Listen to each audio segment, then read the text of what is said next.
Why don't you come on down, or come to the podium, rather.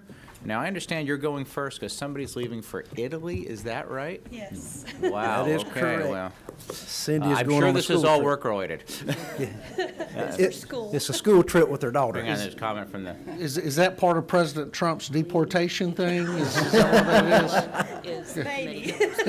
I'd actually like to get her back. There's a process. That's right. Gotcha. Well, good morning, Mr. Chairman, committee members. Thank you for taking a little bit of time.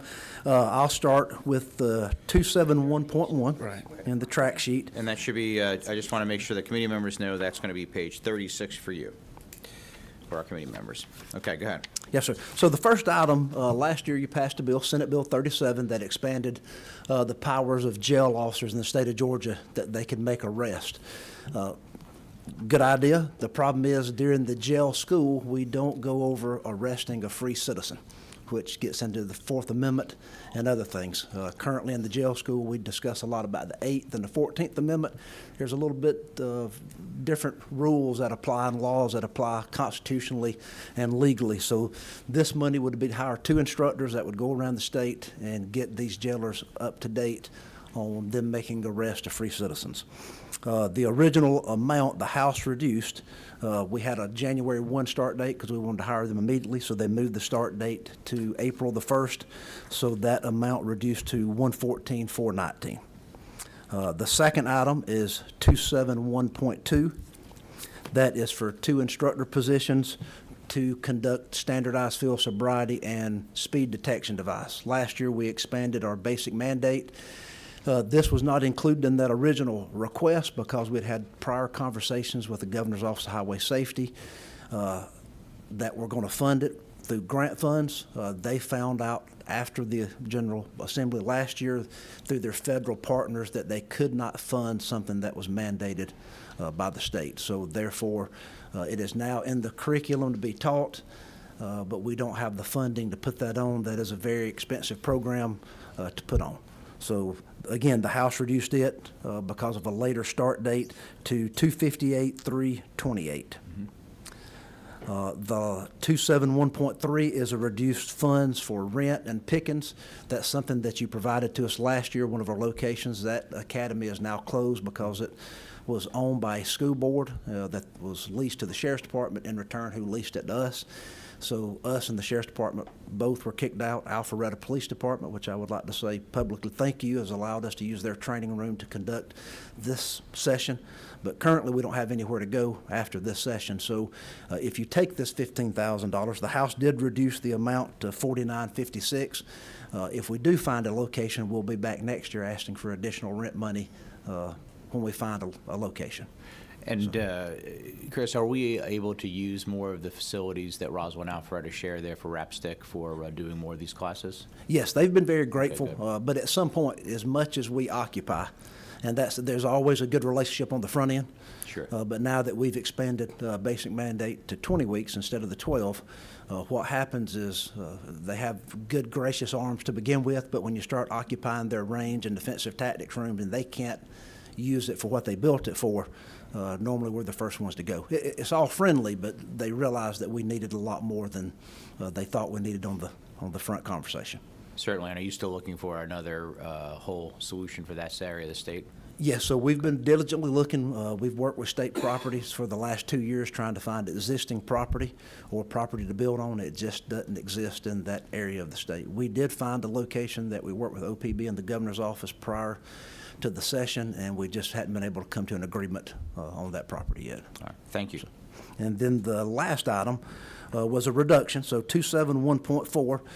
The House always looks, when you're generous enough to give us positions, if the start dates are later than the funds of July 1, they take that money from us. So this money is $338,000, $335. We asked to keep that money, and the House was gracious enough to give it back.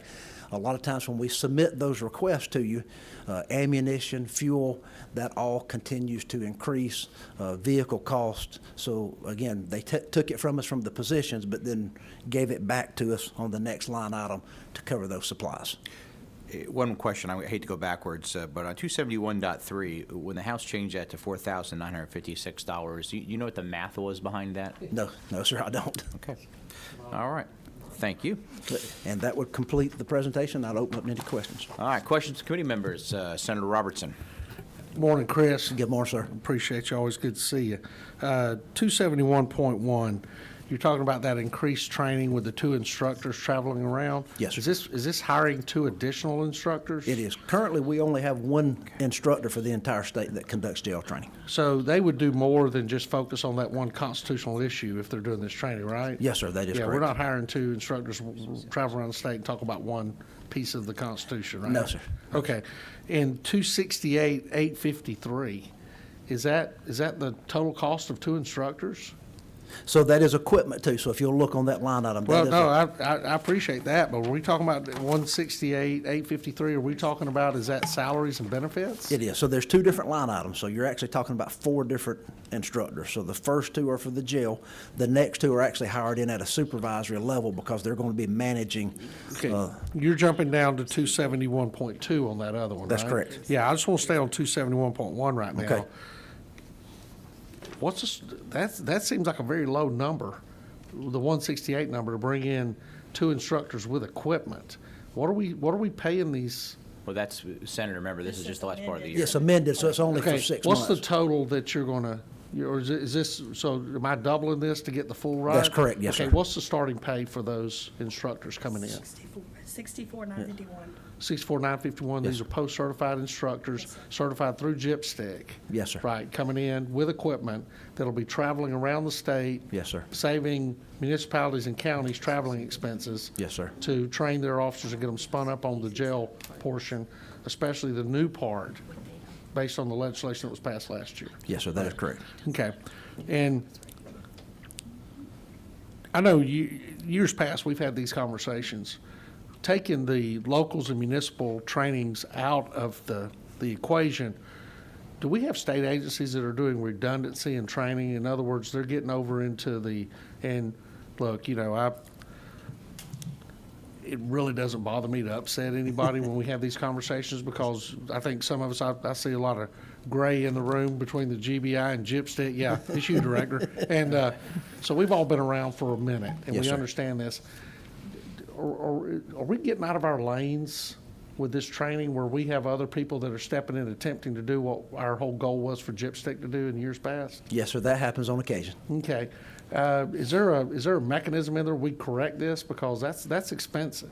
It is, and you're funding different agencies to do the same thing that we do, and it boils down to a funding issue, and then legislatively, if you want to control who can do the training and who can conduct the training. And we run into big liability issues when we have lawsuits filed and we're running around agency to agency trying to pull training records to figure out if this man or woman got the proper training from the proper personnel. Would you agree? Yes, sir. There is not a statewide system currently that controls 100% that. We do a good job. Post has a separate system that does a good job, but there is not one all-encompassing software that the state currently owns that controls the training aspect or the work history of one individual person. I'd love the opportunity, let's sit down and have a conversation about that so we can get this thing back focused in the right direction, if you're comfortable with that. Yes, sir, I am. I appreciate you. Thank you, Yes, sir. brother. Thank you very much. Other questions? All right, seeing none, thank you for everything you do down in GIPSTIC and across the state. Thank you very much. Appreciate Have a great it. day. Have a great time in Italy. All right, next up, the GBI. Director, come on down, and we're gonna, for the folks here, page 31 for me, it's page 17 on your sheets, and Director, when we are done with your regular ones, let's just talk about your capital funding if we could too, sir. Okay. Thank you. All right. Good morning, Mr. Chairman, committee members. Thank you for allowing us to be here this morning. I will start out with, for our amended budget, the recommendations by the governor remain in line with the agency's strategic plan as we move forward in the coming years as well. The first one I'll bring your attention to is 217.1. It increases funds for a new pool car reservation system for the agency. Currently, the funding, like I said, it would be to replace the current system that we had that reached its end of life in 2024. and it is no longer supported by the manufacturer, the current one we're using. We do have a revised quote on that of $38,416 for the installation and setup, and then $19,290 per year ongoing cost for that. And Director, is that a cloud-based system? Is it a, I'm not sure, is it? Yeah, I believe it is, because we're all trying to push to the cloud on everything, so. Great, thank you. So 217.2 is to increase funds to reflect an adjustment on statewide security contracts through DOAS.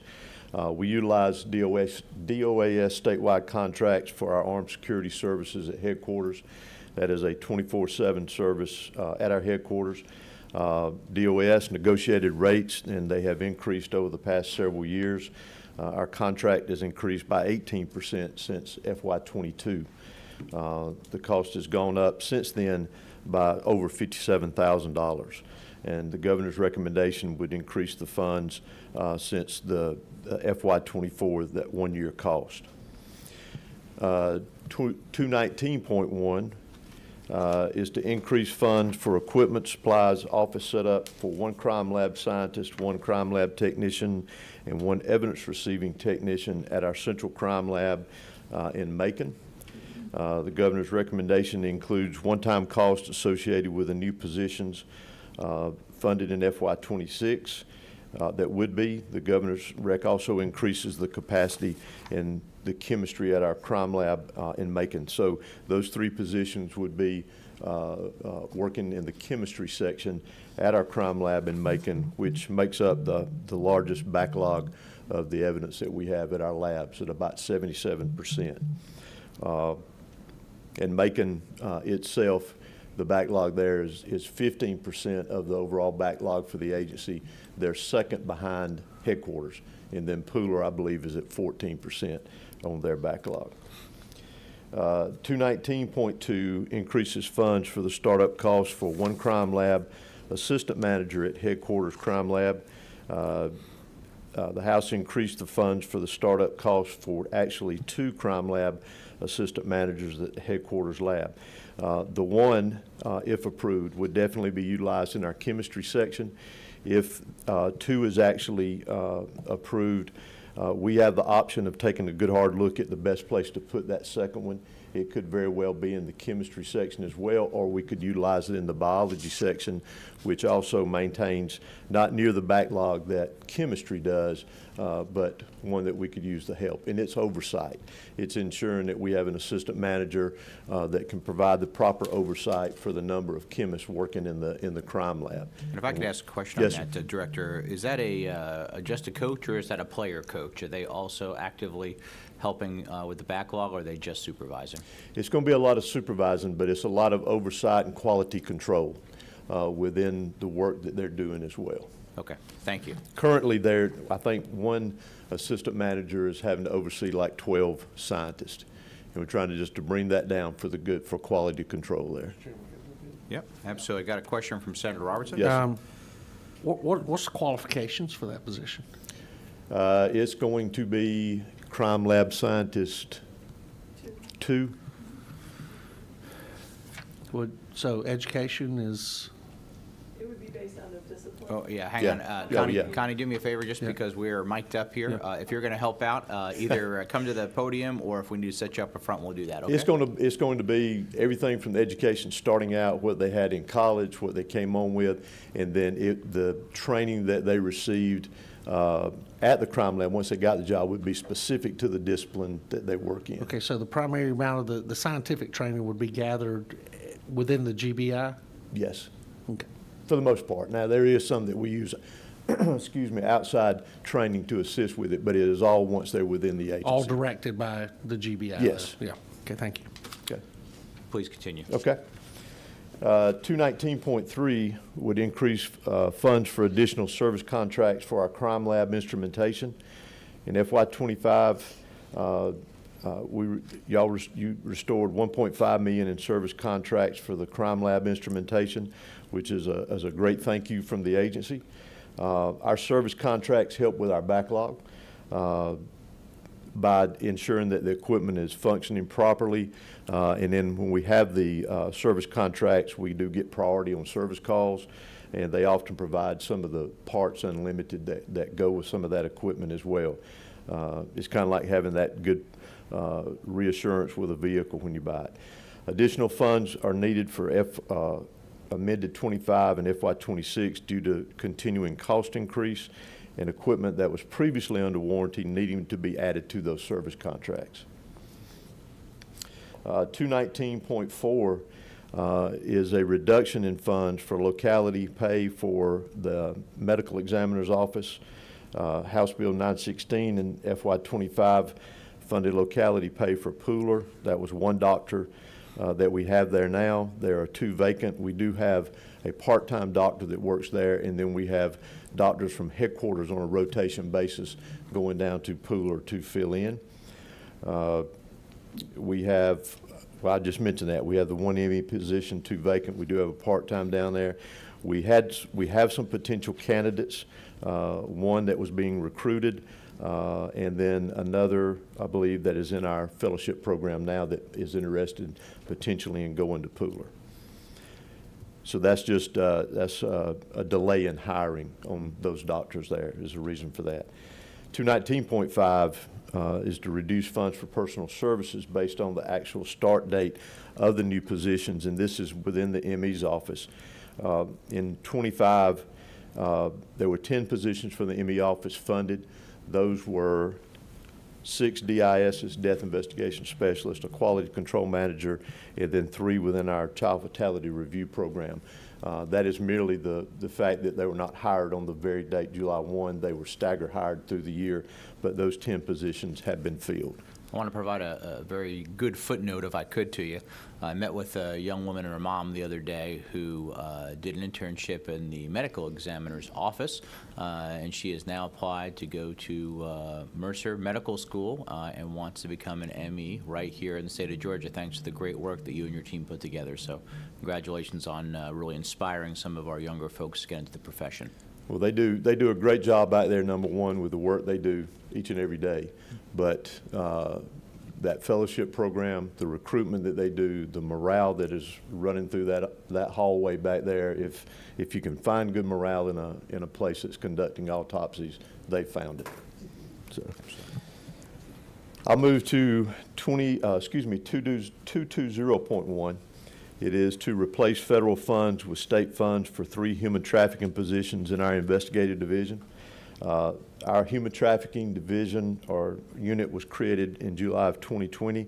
I believe their numbers in cases investigated since that time is over 500.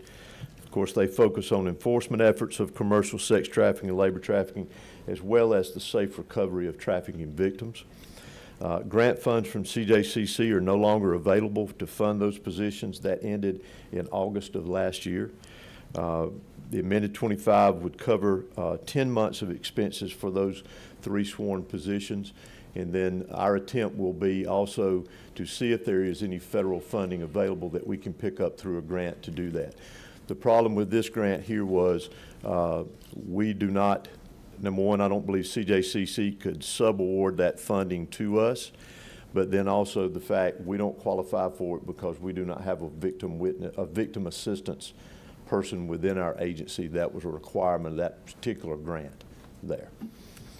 220.2 would be provide funds for startup costs to establish a strategic threat assessment group responsible for addressing threats to public officials, investigating homeland security matters, and partnering with critical infrastructure partners to provide support during major sporting events occurring in the state, like the national championship game we had, like the Super Bowl coming up, and many other events. This program is an expansion of our current GSAC unit. These 2 agent positions would be added to the 4 that we currently have right now. They're currently assigned to JTT. 2 are at JTTF, 1 is at the airport, 1 is handling what I'll refer to as domestic terrorism issues, but he's got his hands full. So this would be an extension to assist with that. And Commissioner, if I could just stop you for a Yeah. moment. Yes, sir. With the extraordinary amount of events, you mentioned the Super Bowl, we've got the World Cup. We've actually done some press conferences in the last few months of all these extraordinary events. Some of them saying they're going to bring, I guess the World Cup is many, many, many Super Bowls just in one faction. You mentioned these are a direct result of that. So this is the goodness that's coming out of the economic development is also causing us to make sure we're having a higher presence to protect people. Is that accurate? Yes, sir. Okay, thank you. Part of their job on these is obviously to go out and do assessments ahead of time, working with the groups that are putting the security aspect together, let's say for the Super Bowl or whatever other event it may be, and then being able to directly connect that back with our intel unit so that they know what they're looking for. They know what the trends, patterns could be on an event like that coming up. Great, thank you. Yes, sir. Thank you. 220.3 would provide funds for startup costs for 2 crime scene technical leaders and 3 digital forensic investigators. In the House's version, they removed training for the 5 positions. Hire date, that's just basically the startup, and it would be some delay in getting those hired. The crime scene specialist, as you're probably very well aware, they require advanced training on processing and collecting evidence, and they're also called many times to testify as a subject matter expert in criminal trials.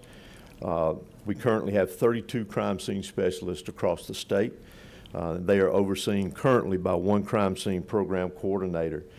This funding for those 2 positions will provide that oversight that is very similar to another project that I mentioned earlier, in mentoring, training, and ensuring that there's quality control statewide, that we are consistent statewide with how we are pushing out reports, how we're processing evidence, how we're documenting that, and so forth.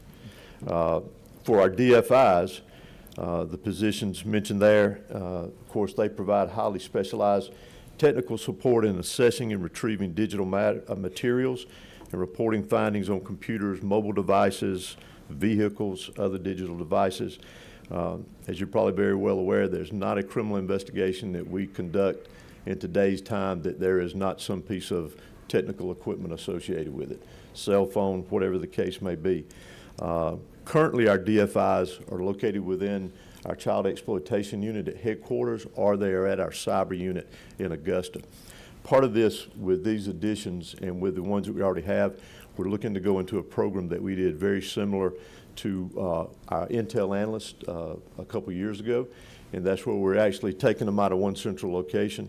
We're embedding them into our work units across the state so that they're on the ground with the agents, in this case processing the items of evidence there, potentially.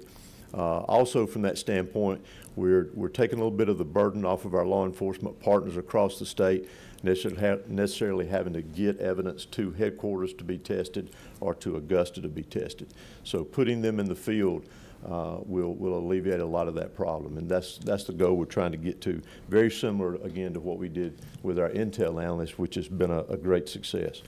And then the last one is 220.4, and it reduces funds for personal service based on the actual start date of new positions. This reduces funds for delays in hiring of 18 investigative positions. That consisted of 14 positions that were hired for, or will be hired, have and will be hired for the Georgia Gang Task Force in Columbus. There was 2 watch desk positions there and 2 GSAC analyst support, and that's merely a pullback for the delay in hiring. Fantastic. And could we continue on with your capital expenditures as well? Yes, sir. So 371.10 is design of the Central Crime Lab in Macon in Bibb County. That would be design funds for expansion of the crime lab and renovation of the existing space.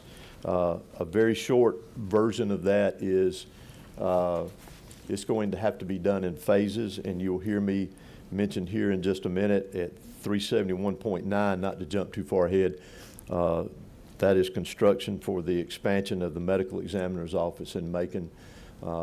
That, as I mentioned, that will be in phases. The medical examiner's office will need to be started first, followed by expanding the crime lab. That is because we're a little bit landlocked on land property that we have on that site, and also not to get in the weeds with it because I don't know that I'd completely understand the process of it.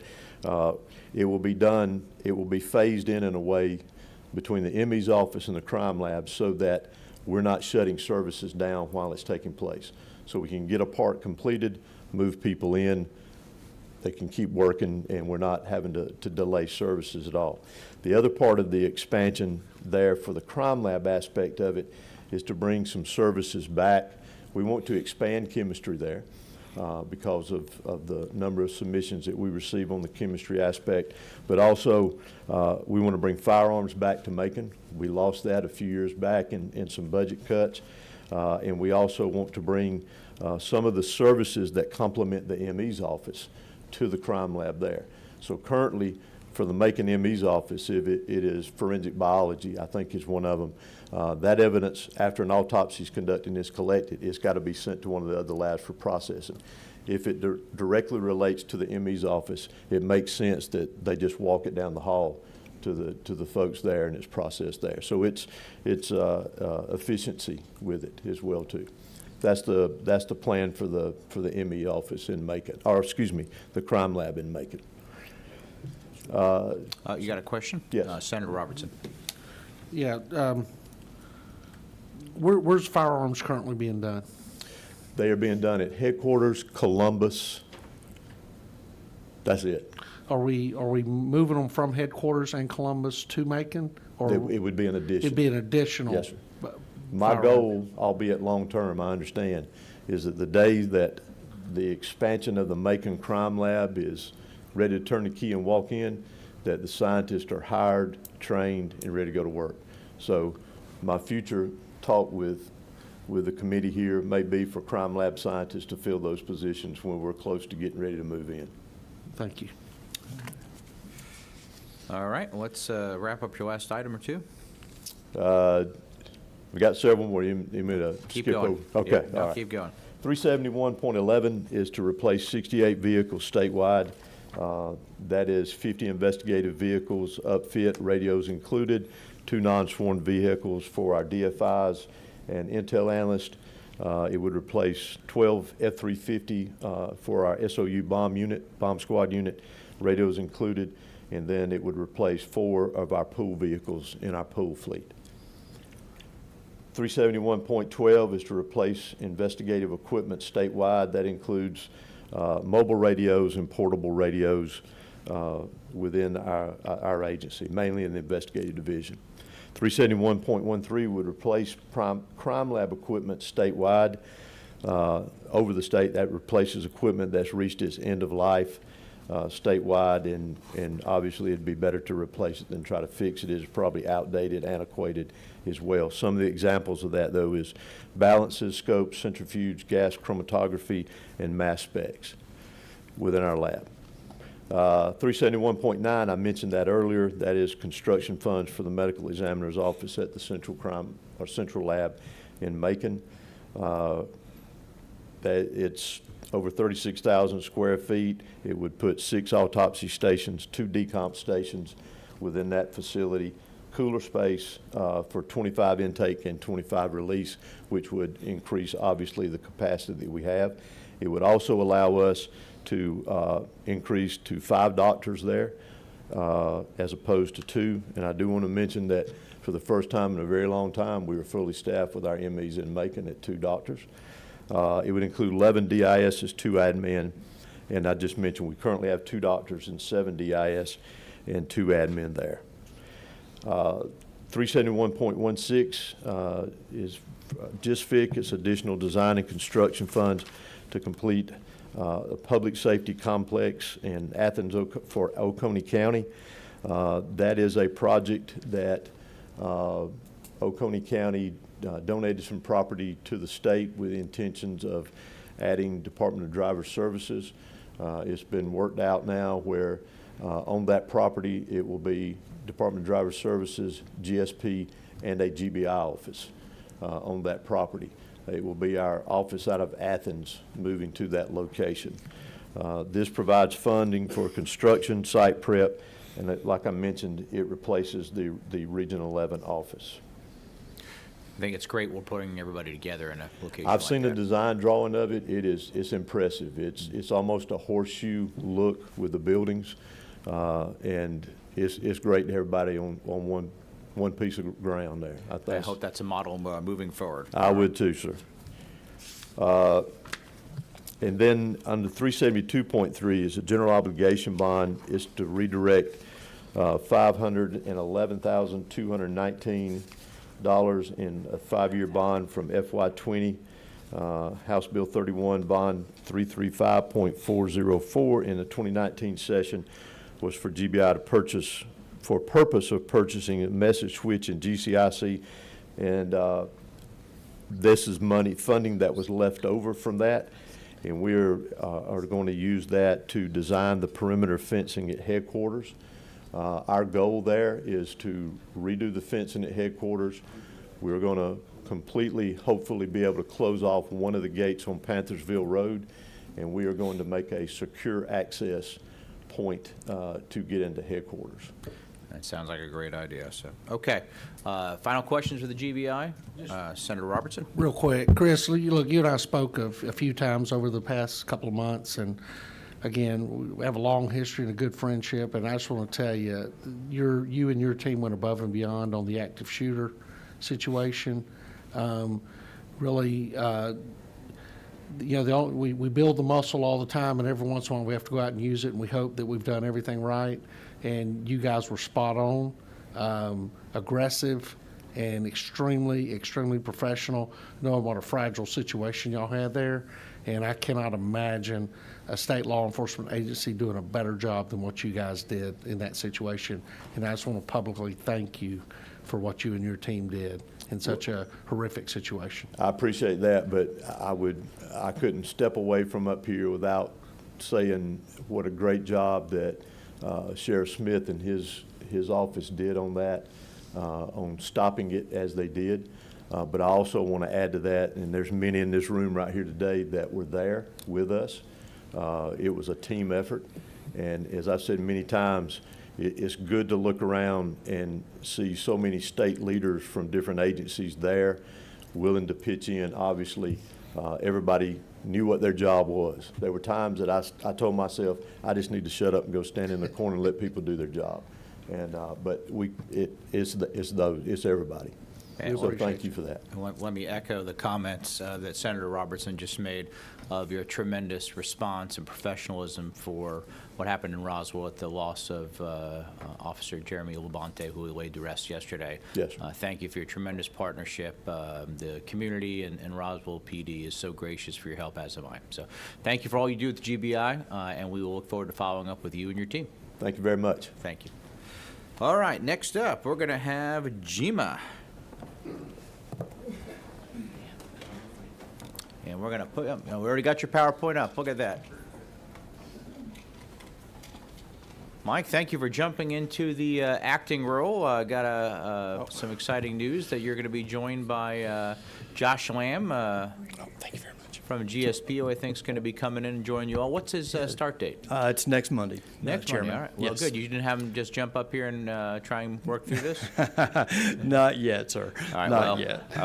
it was Looking forward to working with him, though. It was bittersweet for Director Stallings moving to his position, but we get to take that talent now nationwide. And That's exactly right. Good things happening to good people, sir. that's great. Real quick before you start, just want to remind the committee members, this is page 16 in your books that are in front of you, and go right ahead. Yes. So thank you, Mr. Chairman and committee members. Good morning. Well, ours is fairly short for as far as the direct operational budget. There are no changes recommended by the governor for our operational budget. So that's the state funds, same as last year, the $6,261,000. Any questions on that one? Go ahead. Okay. The two topics that we've got working, sir, are both pending legislation.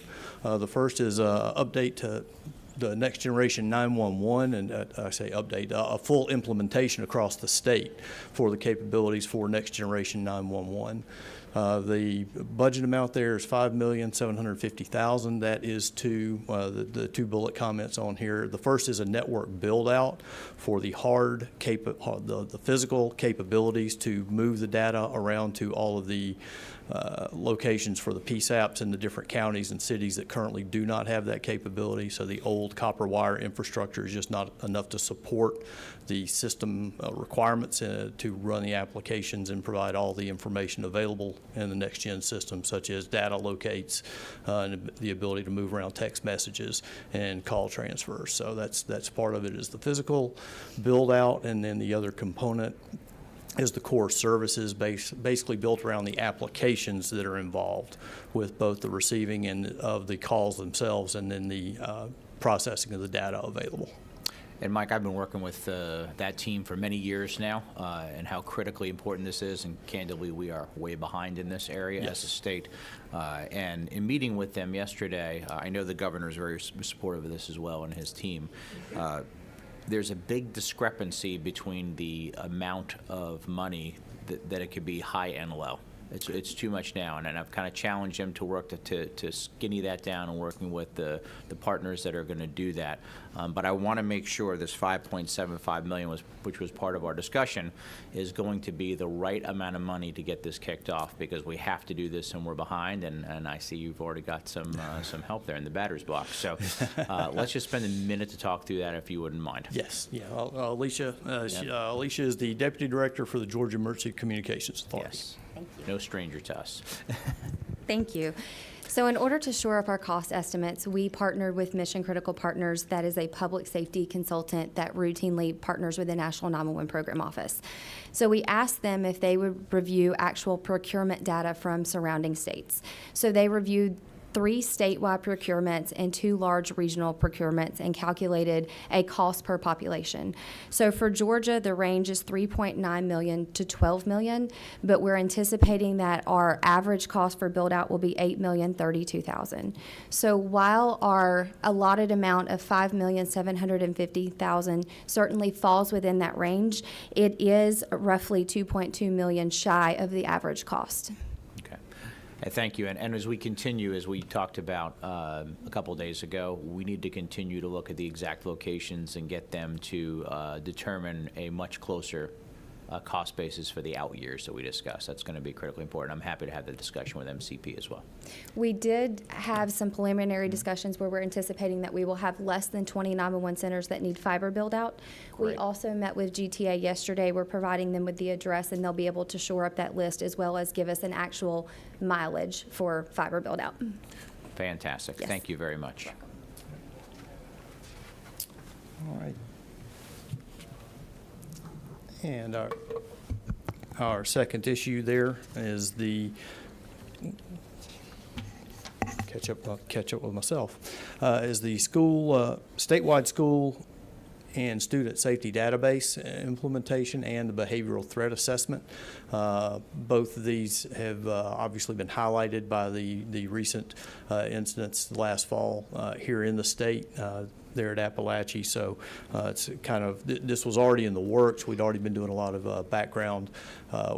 We've already got an individual specifically dedicated to the behavioral threat assessment training across the state, but this is to work on you can see the bulletized comments there. This gets us started for the remaining of this current FY with the training development of the actual training modules that will be distributed and conducted by some of our staff across the state, contractual services and software costs related to the development of the database to collect information.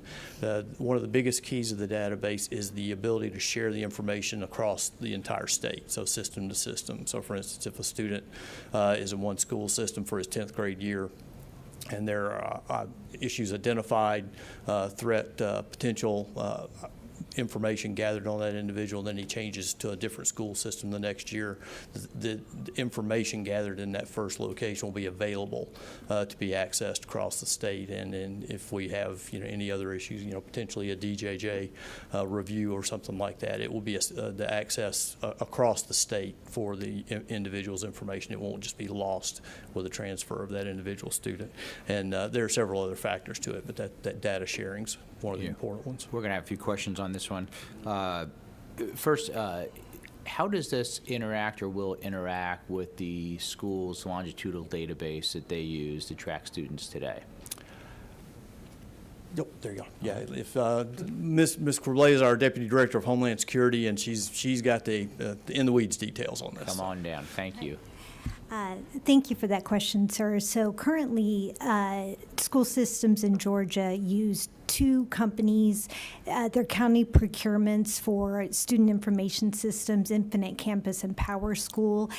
They are hooked up with the state longitudinal system, but these items are part of the speaker's legislative proposals, and so we tried to cost out what a system would be as proposed under that legislation. And looking at those student information systems, those are educational records that are tied to the school and have, there's been a great desire expressed to us, and we're happy to have more conversations on the Senate side for there to be a clearinghouse of student threat information. And so when we looked at it, it's problematic to put it in the educational record because those are inherently leaky systems. In fact, Power School, which provides the student information systems for about a third of our school systems in the state, was hacked in January, and all of those students' social security numbers and PII staff information is now available on the dark web. So we didn't want to layer on top of those systems additional sensitive data impacting, students' mental health or interactions with law enforcement. So this would be a separate system that would be able to speak to those systems and speak to GSAC and DJJ through APIs.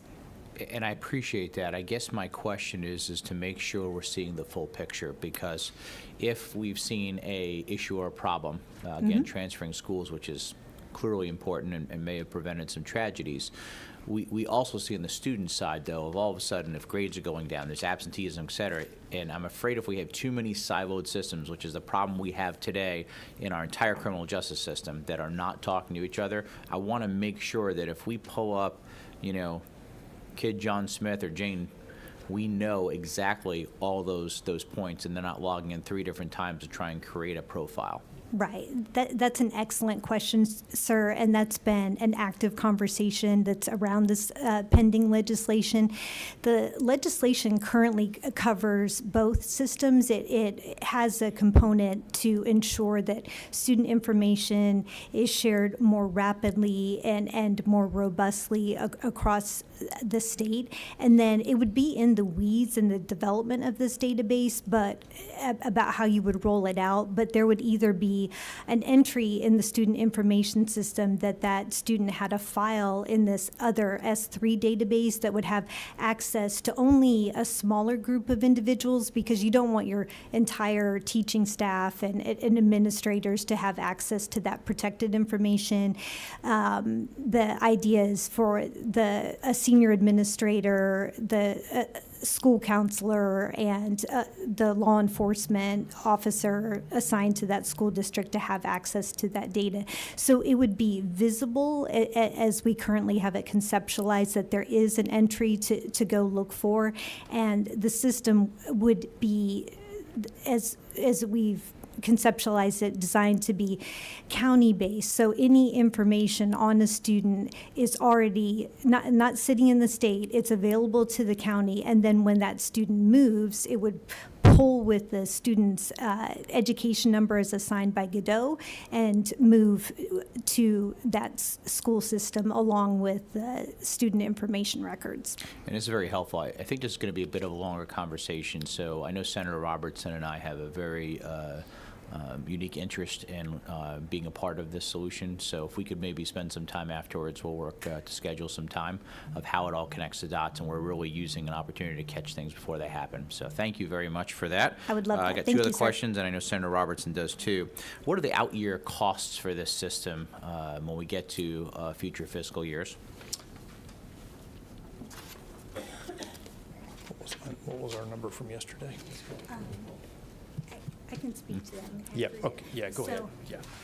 So again, the pending legislation has two key components that are tied to GMA Homeland Security. One is a mandate for statewide behavioral threat assessment management teams. That's a program that we already have up and running, and it's by request for now. So in order to scale that up, that's a lot of the figures you're seeing here, to ensure that we have additional experts in that arena and that we provide that training to the counties and have it on a recurring basis. So there's costs to that are about $2 million a year if we do it in a robust way. And then separately, this database is the more costly side of things. So we are looking at a 2-year implementation that would be $37 million for the first 2 years, and then after that, a $20 million recurring cost. Obviously, that would be something we would love to talk to you about in detail, but the idea there is to create a CGIS level system that has all of the cybersecurity implementations in place to protect the data and to ensure, because all of these systems are subscription-based, that our counties have this information. It's not something they have to request from a state agency. It's sitting there. And so to roll that out to 159 counties, that's where the cost is coming from. All right, one more question before I turn it over to others. Are there any other revenue sources? Have we looked at any federal grants or other areas to help offset the cost of this? That's a great question. In fact, I would hearken back to the 2023 Safe Schools Act, which we were very proud to have a major role in implementing. We were able to implement those mandates through Homeland Security funds. But we're running into two funding issues when it relates to grant funding. One is that we had a COVID bubble where the federal government allowed us to extend funding year after year. That came to a stop last year. Secondly, Homeland Security funding has continued to drop off year by year. We briefed one of our U.S. House representatives on the Homeland Security program, and she said, as a business owner, if this were a business, I would close it, because that's how dire our Homeland Security funding is at this point. So we do not have the existing funds. We did apply in partnership with Godot for 2 competitive federal grants last year for a concept of this program, and we were denied. The federal government under the previous administration decided to fund different priorities, and we have no idea what the grant landscape is going to look like this year. All right, thank you. Senator Robertson. I don't want to get too down in the weeds because I know we're going to get deep about this later, but basically, do we have a piece of legislation that, and we see it happen in this building a lot, where somebody comes out with a real clever idea, and now we're having to build a network around to fit into that clever idea? I mean, this is proprietary program or an instrument will have a tool, so we can't go buy it off the shelf and plug and play. Is that right? Well, it is a great idea, but it's built on programs that we're currently running. And when we were asked, about creating a state repository of school threat information, we looked at, what would that look like in the marketplace? So there's a number of companies out there that are CGIS certified case management systems. They're off-the-shelf products that are subscription-based. They would take some modifications, but we wanted to go with a technology that exists, that we're not having to build from scratch, because then you have to maintain it on and on. So this is an existing service. It's not unlike what child welfare uses for case management, or say DJJ uses. Our concept was to open this up to an RFP and then talk to those agencies, again, if this legislation gets passed, to see what the most common sense product is to use. And if GBI or DJJ or DFACS have the right system to use, let's use that. Yeah, and I've got a lot more questions, but I think those are better offline. Thank you so much. Thank you, Senator. And I would just say that, again, this might be a question offline, We want to make sure that all these systems are talking to each other. That's right. GBI came up and talked about threat assessments, things of that nature. All these stuff have to triangulate, and it is a problem we have in our state right now. We have a lot of siloed systems, and whether somebody is first arrested on the street, working their way through the criminal justice system, if they go into our prison system, all the way through this process, no matter what their age or DJJ, we're just not connecting all those dots today. And I know what you're working on is very specific. We appreciate that. We have to look at the big picture. Well, thank you for that comment, and you hit exactly on what my intent for this system is, because that is the problem. That's why these mass shootings keep happening. We need a statewide system that collects and talks to all of these systems and integrates it, and that is our ultimate goal. But would love to talk to you more, sir, about this. That's great. Mike, any follow-ups on that? I've got one final question not related to that then. Obviously, we're still reeling throughout parts of Georgia with the hurricanes that came through, specifically Helene. Can you give us any type of an update on what the local share for cleanup has been doing for our local governments? Because I know they're struggling. Well, there was in a briefing yesterday afternoon with the OPB, briefing the update for Governor's Emergency Fund. Our traditional request on an annual basis to pay for the state share of past incidents is usually in the ballpark of about $15 million, plus or minus a little bit on an annual basis, depending on where we are. Yesterday's request was for $150 million to be moved over into the portion of the GEF that we're able to spend and pay those state costs out of. We expect that to move, and that was for the amended briefing to the House yesterday. So, well, I'm sorry. Yeah, that was the 150 to get us through the remainder of this year. We expect that number to go up a little bit for next year, but we're just so the expenses on that are so slow to roll in for the overall estimates and updates. We expect that to have another request next year. We don't expect it to be anywhere near that range, but it's just too far out to get a hard number past that 150. We've worked with the Army Corps of Engineers on the 10 counties that they are specifically doing the pickup for. I had a meeting with them on Monday, and we've established a finalization time frame on them. For the last pickup for those 10 counties, their operations will be on the 28th of February, and then at that point, they'll just have to finish cleaning up the mulch debris that's left over and cleaning up the sites where they did that collection for. Yeah, I want to cut you off because we got to keep going, but if we could make sure that, I'm going to assume as soon as this amended budget is passed, we can start getting that assistant out there.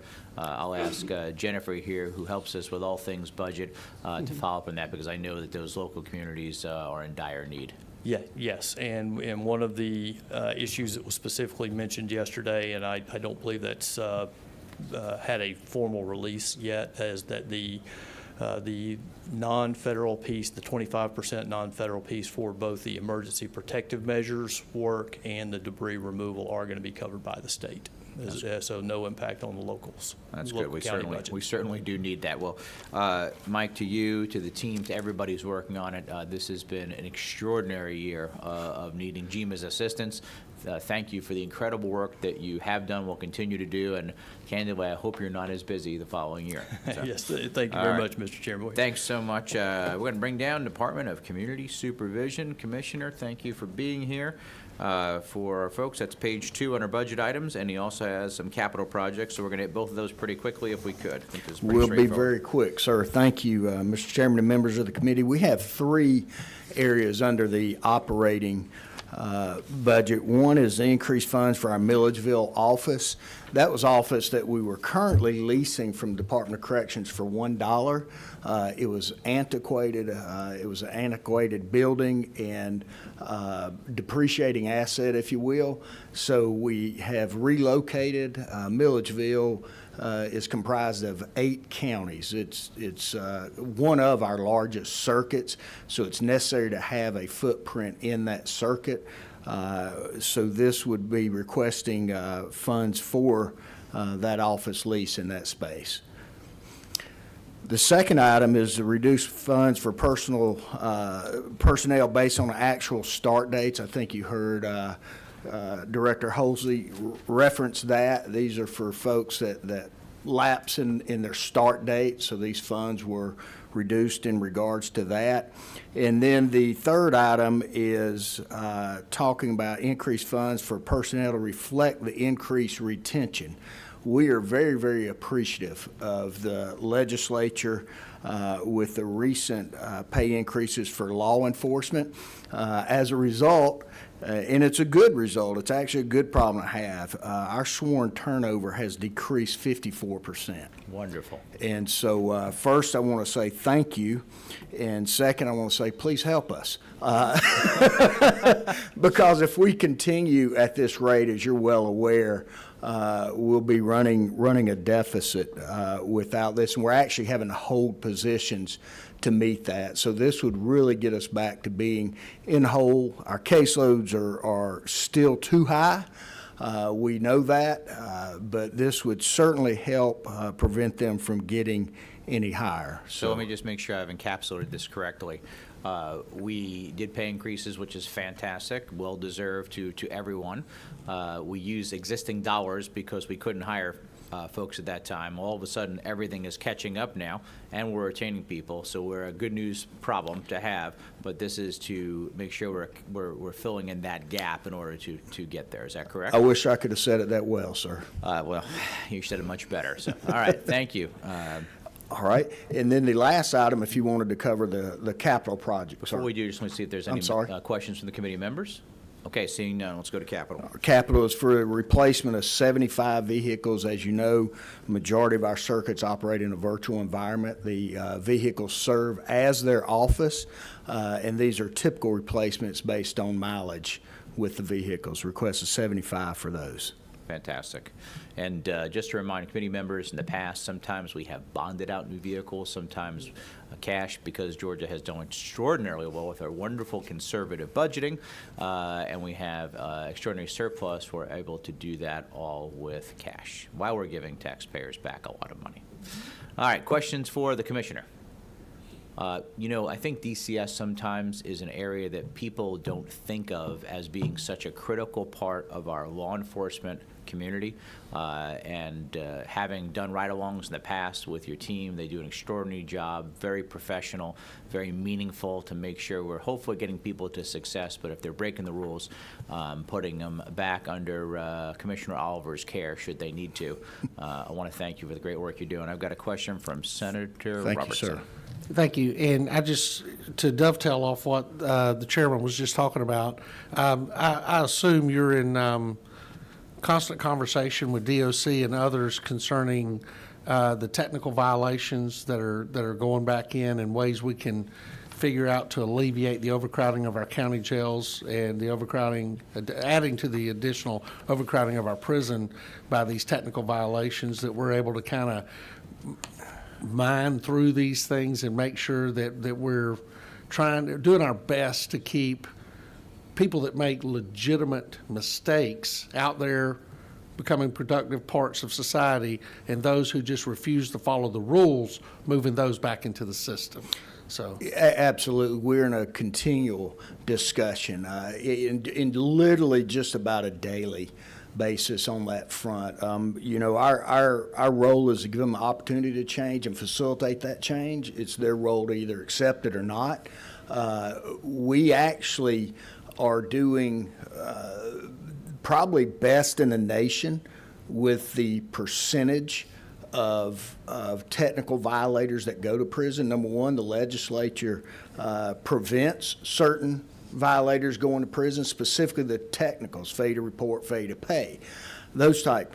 But what's very interesting is, while less than 1% of our entire population under supervision is revoked to prison, that's a lot of individuals for Commissioner Oliver, when you're talking about us supervising nearly 200,000 people. But that is a very sensitive topic. We work closely with all of the sheriffs. We work closely with Commissioner Oliver and all that are involved in that process. That's great. Thank you, Commissioner. Again, thank you to all the work you and your team do, and we'll let you move on, and we'll bring up our friends Thank you, from sir. DJJ. Commissioner, always wonderful to see you. For our committee members, that's going to be page 24 in the cut sheets. And we'll have another presentation as well. All righty. Thank you, Mr. Chairman, members of the committee. I'll go ahead and jump right in. So one of the things that we do want to start with, you all charged us with doing a strategic plan around recruitment and retention. We've completed that plan with the help of Deloitte. These are just some of the things that came out of that strategic plan.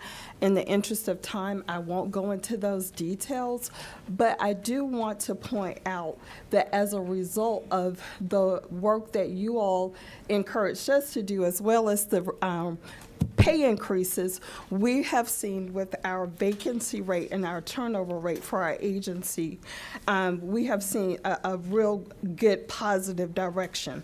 Our agency turnover rate has gone from 43.80% in FY 2022 to 30.33% in FY 2024. One of the things that we've constantly had to talk to you all about is the JCO series. In 2022, the turnover rate was 97.5%, and we've seen it go down in 2024 to 65.64%. We've also seen something very similar on the vacancy rate for the agency as well, 29.94% in 2022, down to 23.85% in 2024. So just wanted to share a little bit of that information because that plays right into our request. And Commissioner, if I could, I want to just take a moment to thank you, because this is a combined effort. I think part of this is the intense work that you and the team are doing each and every day to create that culture, to maintain it, working with all of us for the pay raises. And the pay is important. Yes. It is one component, I think, of the overall part of it.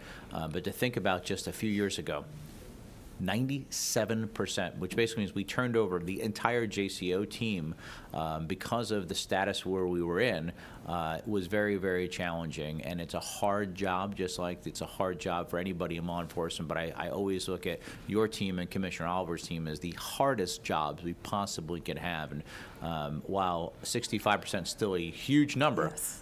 The trend is certainly very comforting to all of us. Yes. Well, Thank you. thank you. Thank you so much. But it's definitely been the team. So as we go into line item 224.1, this is a one-time transfer request of $3 million from our community service program budget to our regional youth detention center budget, which is line item 227.1. And the reason why we're making this request to transfer these funds is because we have built up momentum in hiring and doing our career fairs. And if we lose momentum, we will simply start trending it back in the wrong direction. But the other primary driver here is we have seen an uptick in our maintenance costs in FY 2025. We've had 2 sewer lines that's collapsed in facilities. We've had to take off a kitchen offline as a result for 3 months. We've had to contract for food at that particular facility. We had 6 RYDCs that were damaged during Hurricane Helene, and we have put in the request to be reimbursed. We've also had our own struggles with locks and doors in our facilities, and then the normal wear and tear of our HVAC systems, generators, and chillers.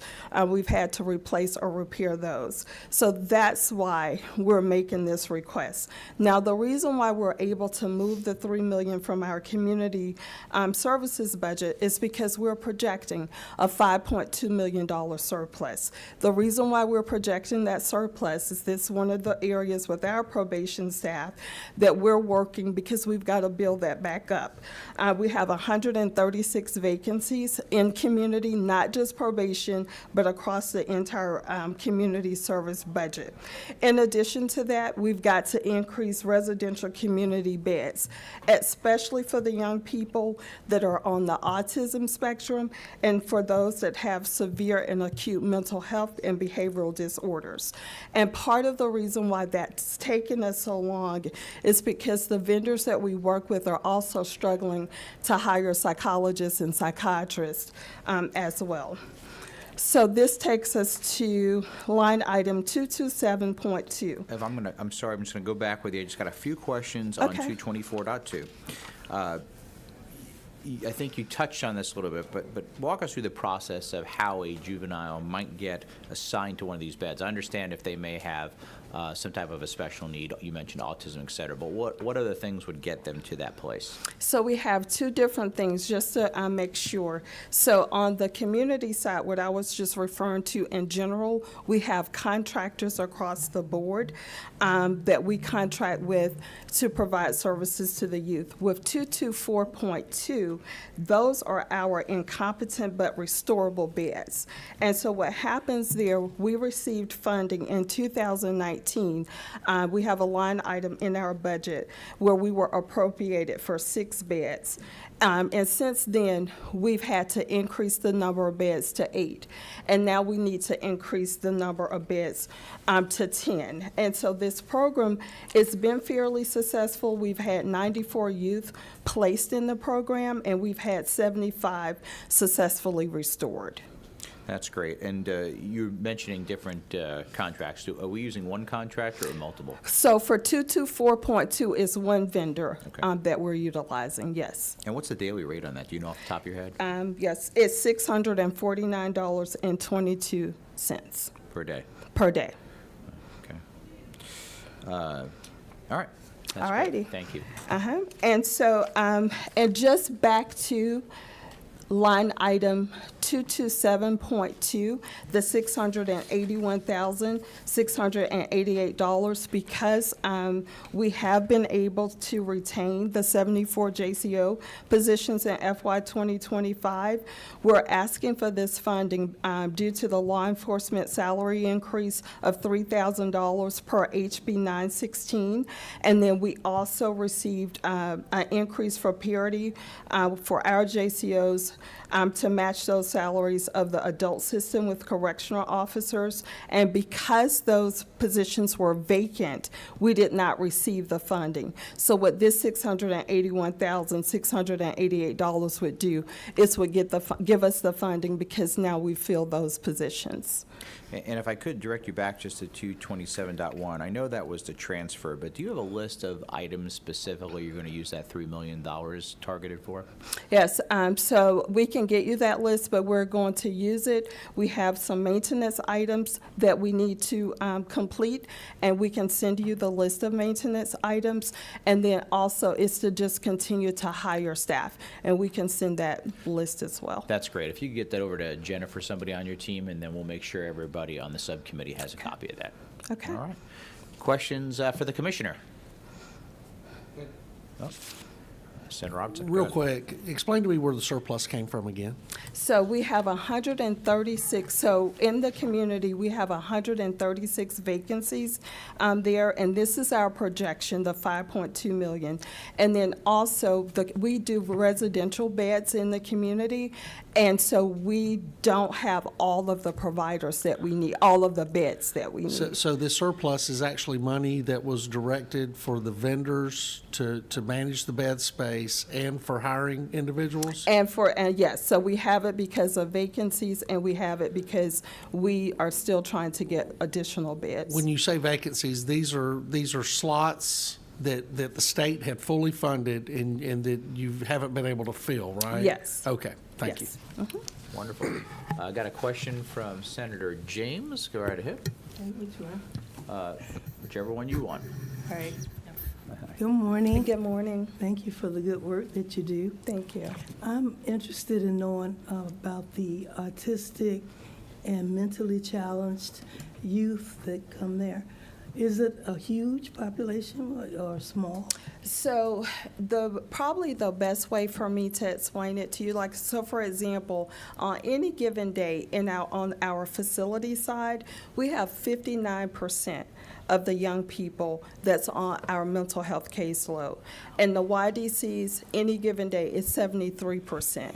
And then in the community, those young people that we serve, we also see more and more that they have mental health needs as well. So it is, what we're seeing now, the rates are high. The rates are high. And do you have professionals that work with them? I know that Yes. in the school system, they do, and I was wondering how you help them get to. Yes, so we have psychologists, psychiatrists, as well as master degree level individuals employed by the agency that provide the services. And in the community, as I stated, we try to contract with providers so that they can receive some of the same services. Thank you very much. You're welcome. All right, any further questions? Commissioner, I've said this before and I'll say it again. I think that what you do and your team does sometimes is more dangerous than anyone because we've got youth that we're trying to get on the straight and narrow, but some of them can be very violent and they can be very adult-like, and it becomes a real big challenge. So thank you for the great work that you and your team do. And thank you all for the continued support. Thank you. Okay. And last but not least, Commissioner Oliver, we didn't keep you last for any other reason that we knew we were going to spend a little more time because there's some significant budget items for you, and that's going to begin for the committee members on page 5. And yeah, you come on up here. That's fine. Yep. I'm going to bring the team up, and then we also have some capital projects we'll be going through as well. And I'm going to light up some microphones here.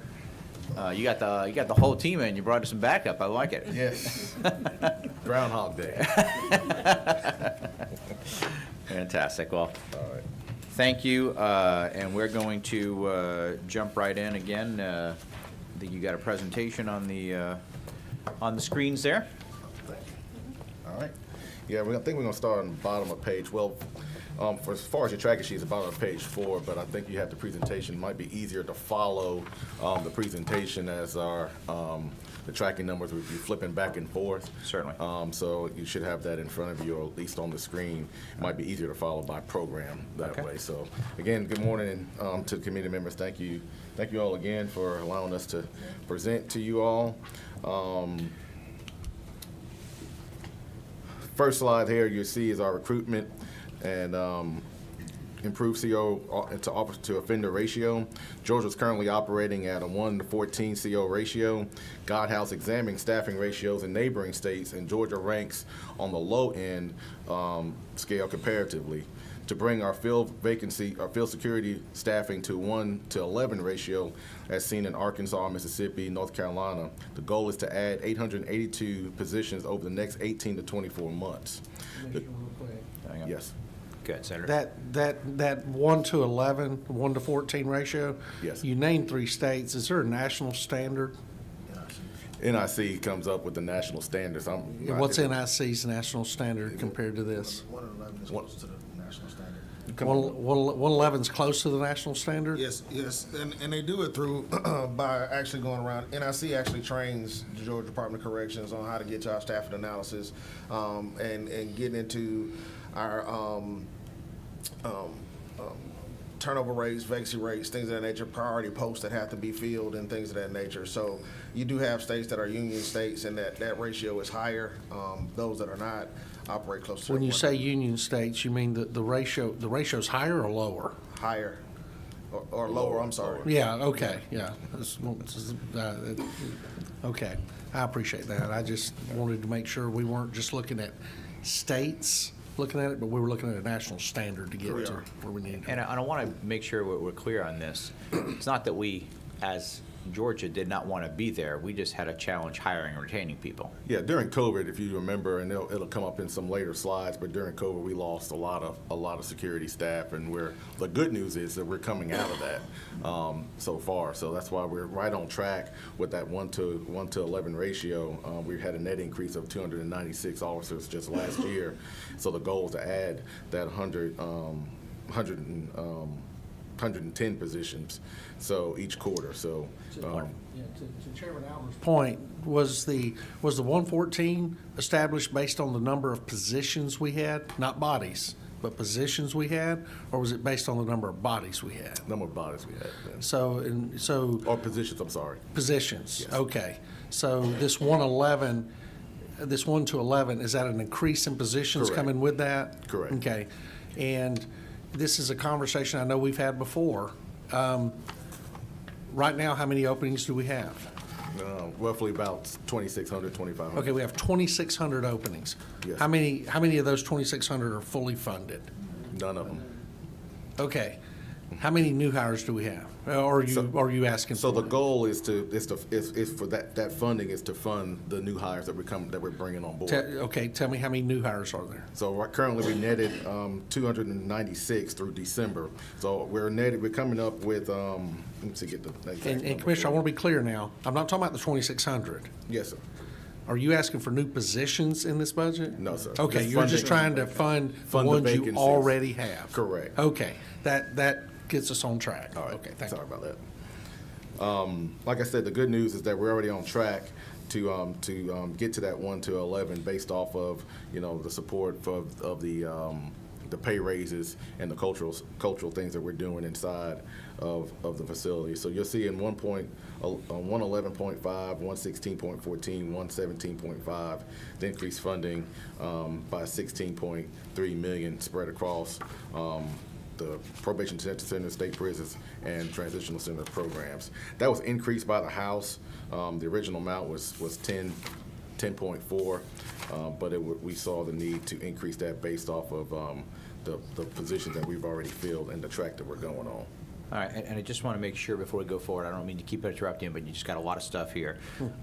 You mentioned you think we can achieve those numbers, higher numbers before now on July 1st. That's a big task, so that's why I'm asking. And Yes, sir. I know that you guys are working like gangbusters, and we have a lot of faith and confidence. We also know it's just a challenging environment still. Yes, sir, it is. Okay, all right. Again, I'm sorry, and we've went through this, and Chairman Albers is absolutely right. We're splitting hairs, but we have to split hairs in this process. Yes, Are we lowering the standard to bring more people in? No, sir. No, sir. We're keeping the exact same standard, if not, doing a little bit more scrutinizing on them. We don't have really a problem with recruitment. A lot of I can get you the exact total number if somebody can help me pull it up while I'm talking, the number of applicants that we have during the month. The majority of the applicants that we lose them, number one, that top 3 categories. First one, they don't show up for the interview. The second one, they can't pass the background check, and then the third one, they just have poor interview. So we weed out a lot of applicants based off of the background and poor interview, or they just don't show up. If I can hire all of them, we wouldn't even have this problem. We'd be fully staffed. So we're not lowering the standard. We're keeping the standard high based off of the pool of applicants that apply. And those that make it through that process right there, are we running them through the mental health battery, and are we running them through polygraph, and are we running them through the PT and everything else to make sure we're bringing in capable individuals to fill these slots? Because you're not going to find 2 bigger advocates for Georgia Department of Corrections than you are between the chairman and I. Yes, sir. And we recognize y'all are the largest law enforcement agency in the state. Y'all by far have the most dangerous job of any other state law enforcement agency. And I'll tell a room full of state leaders that. But the thing about it is we've got to start from a morale standpoint. We've got to start treating the Department of Corrections the same way we treat the GBI, the Georgia State Patrol, and everybody else, which means that high-quality employee that's standing there doing that dangerous job. Yes, sir. And so, to Chairman Albert's point, man, that is a bold attempt to fill that many slots in such a short period of time. And God bless you. I hope you do it, but you got to prove it to me. Yes, sir. Yeah. That's over the next 18 to 24 months. That 800. Absolutely. But I know it's still a tall task. But again, we're on track to meet that goal. That's great. All right, we better keep going, or we'll be here until noon. As you see down there, the compression solution increased the target salaries for correctional sergeants to acknowledge the expertise and dedication of seasoned COs. As you know, as we continue to give salary increases to our frontline staff, this deals with the compression issue that the House recommended and saw fit to make sure that the that it went above CO3, and that's at $579,621 in line item 111.6, 111.1621 across those programs. All right. Educational programs, I know we spoke about this earlier, so I'll just touch on it briefly. It's to replace 1,000 Chromebooks in our technical education program. You'll see that across all programs there. And then also the Technical College Systems of Georgia educational contracts in the amended at $701,000. Just put a note there, in 2024, there were 13,746 enrollees in our technical educational programs, and we handed out 25,590 and 79 certificates to the offender. So that's a very beneficial program to our system there. So we ask for continued support in that effort. Our behavioral health programming contract, as you see, that's the increased cost of $250,000. That's to continue the RSAT program, and also across the detention centers and state prisons system. And then redistribute the central repair funds that are taken out of the state prison systems, because we have capital repairs and maintenance also in our detention centers and our transitional centers. So that's transferring that out of the state prison system program into detention centers and transitional centers for capital repairs and maintenance. Okay. Department of Administration, target recruitment and retention plan. Recruitment and retention has been a continuous challenge for the department, particularly during and following COVID. While salary increases in prior years are helping address retention, Godhouse stated a need for an additional recruitment resources. Specifically, these funds will be used to ensure that corrections is targeting the right candidates for recruitment process and providing the right messaging incentive as an employer to potential candidates, utilizing resources effectively as possible. This is like a deeper dive into how we pursue and maintain the right candidate. To your point, Senator Robertson, is making sure that we're attracting the right candidate and having that recruitment strategy to be laser focused in that. Yeah, Commissioner, I'm sorry, I'm going to interrupt you on this one, but Yes. This was a recommendation from Guidehouse. Correct. And who's going to do this work? So we're going to continue to work with our Chanley group Okay. that we've been working with. As you remember, we've been using them, and it was funded. Actually, I think it was cut back a little bit in last year's budget, but this was the 2.8 that was originally requested to continue that and really just focus in on that. So continue to work with Chanley to focus in more so on the type of candidate that we want to recruit, to tweak our messaging strategy and marketing schemes. Yeah, and I think the difference between the requested from the governor's budget of $2.8 million and the House changed that to just about $1 million and change. Yes, sir. I think we need to see a real breakdown of what that looks like, because $2.8 million seemed to be an extraordinary amount for that if we truly are already getting a lot of folks coming through the pipeline. So it just seems to be a little bit of a lack of understanding maybe on our side. Yes, sir. That'd be great. Next is the updated training curriculum for COs. Again, the governor has provided additional funds to improve our training for COs to enhance the experience, the existing training curriculum. Some of the feedback that we've got back from our COs that we went through that Godhouse interview during their assessment is they feel that they weren't getting real-world scenario-based training and leaving them feeling like they're unprepared when they enter to facilities. We have regional academies and in-services all around. You have different instructors, so it's really to standardize that training curriculum and making sure that our instructors are all on the same page when training that, and just updating our training curriculum as a whole to ensure the continuity across the state, and that was at $900,000. Yes, sir. These individuals being trained in a prison environment?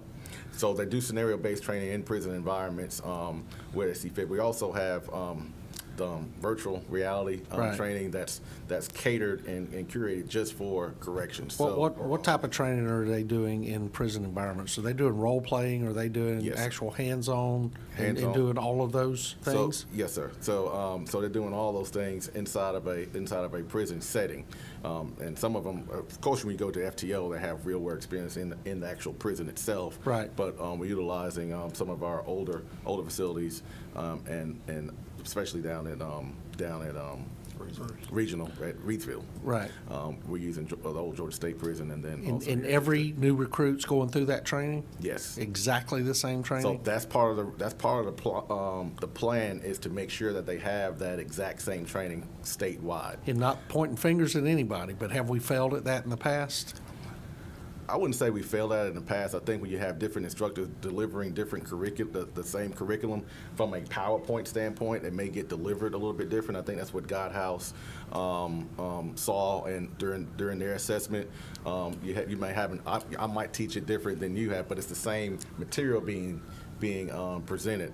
And so same thing with like scenario-based training, Well, just to make sure. as a that's post-certified being trainer, we always had a saying that said, I either need a PowerPoint or an instructor, I don't need both. Yes, sir. And so that's my concern, is that there's no continuity of training, and you and I both know the liability associated with that when we lay a curriculum down and the student walks in and says, yeah, I've never trained according to that curriculum.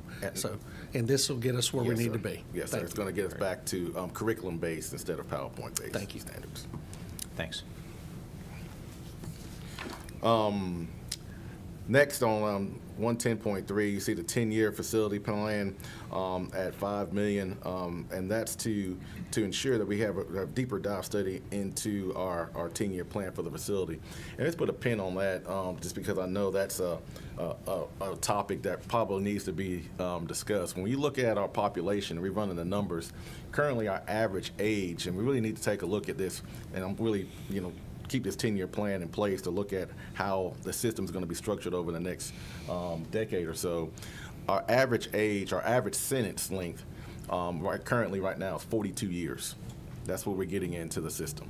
About 47% to 48% of our population are serving 20-plus years to life without parole sentences. And so the 10-year plan, as you know, with our aging infrastructure, staffing needs, staffing challenges and things of that nature is going to be crucial into planning out the future of our correction system. We just did a population projection for the next 60 months, 5 years, and you're looking at about 1,300 life without without parole sentences coming in to the system.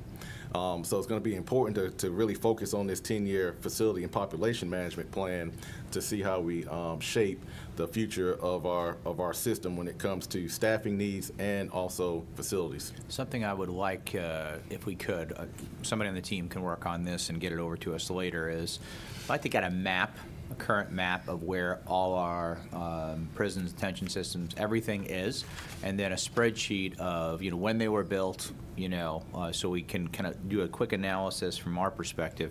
This is a critical need. We have a very aging infrastructure, and we know how expensive it is, whether we are adding on, building new, or in some cases purchasing a prison, of what it means to everyone. But I'm glad that we're doing this work, because we need to start preparing now, and I'm going to prepare the committee members. These are going to be significant dollars in the out years that we either will be paying for in cash or bonding out, in order to make sure we have a system that can support the inmates that you house. Absolutely. And then when you look at the plan, I think it was a plan done around 2006. It was projecting where we're actually going to be right now today. So, but now we've outpaced that plan. We need to dust it off and come back to the 10-year plan and see where we're going to be in the next couple. Yes, and before I turn it over to Senator Roberts, I also want to say that what's different, what we probably ever forecasted in 2006 was criminal justice reform happened, and we have the most violent of the violent in the prisons now, which is constantly eroding the facility as they are damaging it and all the other nefarious acts. Is that correct? Yes, sir. And it's to bring to that point, too. We always talk about the 75% violent population. That's the total population. That's the total 50,000 inmates. When you just take in the state prisons, for example, that's 96%. 96% of our violent offenders are sitting in state prisons. So that's you're talking about all of our level 5s and your big medium. So that's the whole system as a whole is operating as a pretty much close security system within the state prison system. That's not including, of course, your counties transitional centers, RSETs, private prisons. Certainly. Senator? In your 42-year average calculation, how do you calculate out a life without So parole? they're calculated at 45 years. So life without parole. So it's 45 years? In other words, we're thinking they're going to fade out within 45 years is based on, I'm sure, some model? Yes. Okay. And how many of those do you have? Between life without parole is close to 10,000, but life without parole is like 2,200. I believe it is. I can get you the exact It's number. 21, 22. Life without is 2,200? 21, 22. 21, 22. Doesn't that skew the number?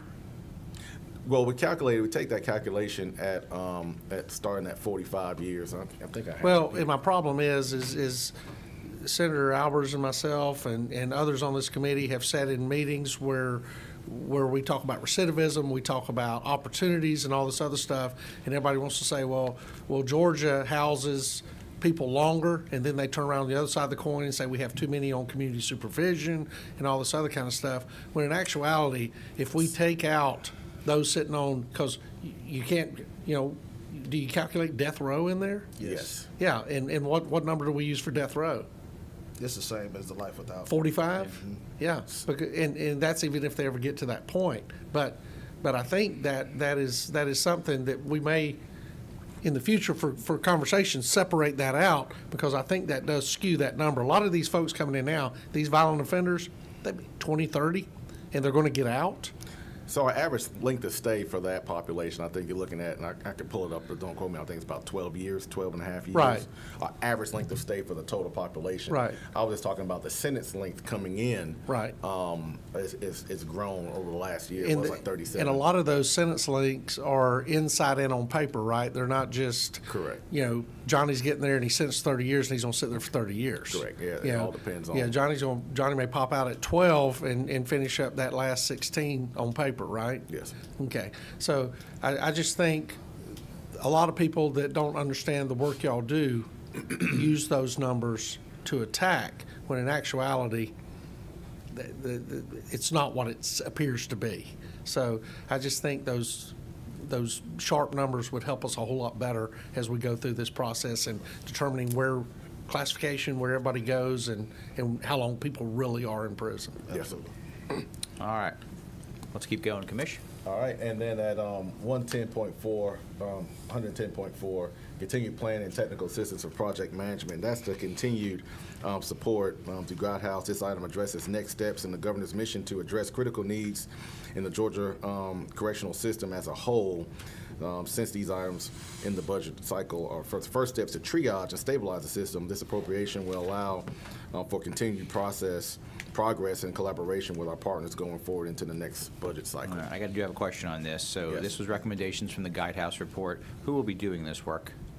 It will continue with God House, CGL, and Moss Group. Okay, so we're going to need a significant breakdown of numbers. Some of the large numbers we see as an output of that report seem to have a lot of vagueness in what that is. To have a project director, project manager, and project lead seems to be very heavy in oversight versus doers. And then is the $906,000, I'm assuming, from now until July 1st? Yes. Okay, so that's a lot of money for what, by the time this is signed, will be about maybe 3.5 to 4 months of total time. My concern is, do we need to use that level, or are we looking at our own plan to doing that? That seems to me extraordinarily high for what it is, and without a breakdown, I can't good and conscious support this budget item without them. And I understand we've made some requests to Guidehouse, and they said their stuff is proprietary. There's nothing proprietary if you want to do work with the state of Georgia. Either you tell us what it is, or we'll go shopping somewhere else. Yes, So, we can get you that. all right, thank you. Exactly. All right, thank you. Next item in 112.1, farming operations. The House added this line item in.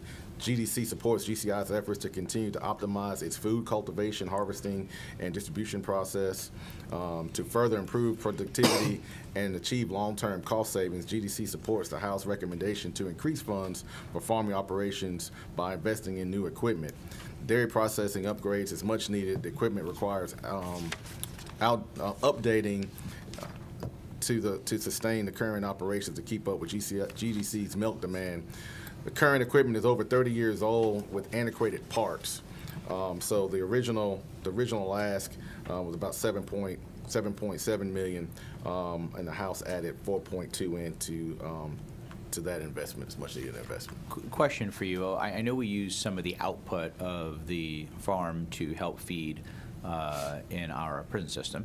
Yes, sir. Do we sell any of that? Do we We do. generate revenue? So a question, whether it's the food and farm, I know obviously we do the road signs, and we do license plates and things of that nature.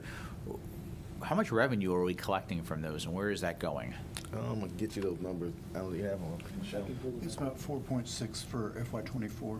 Okay, 4.6 now? It was 4.6 net for FY '24. Okay, and how does that come back to the state?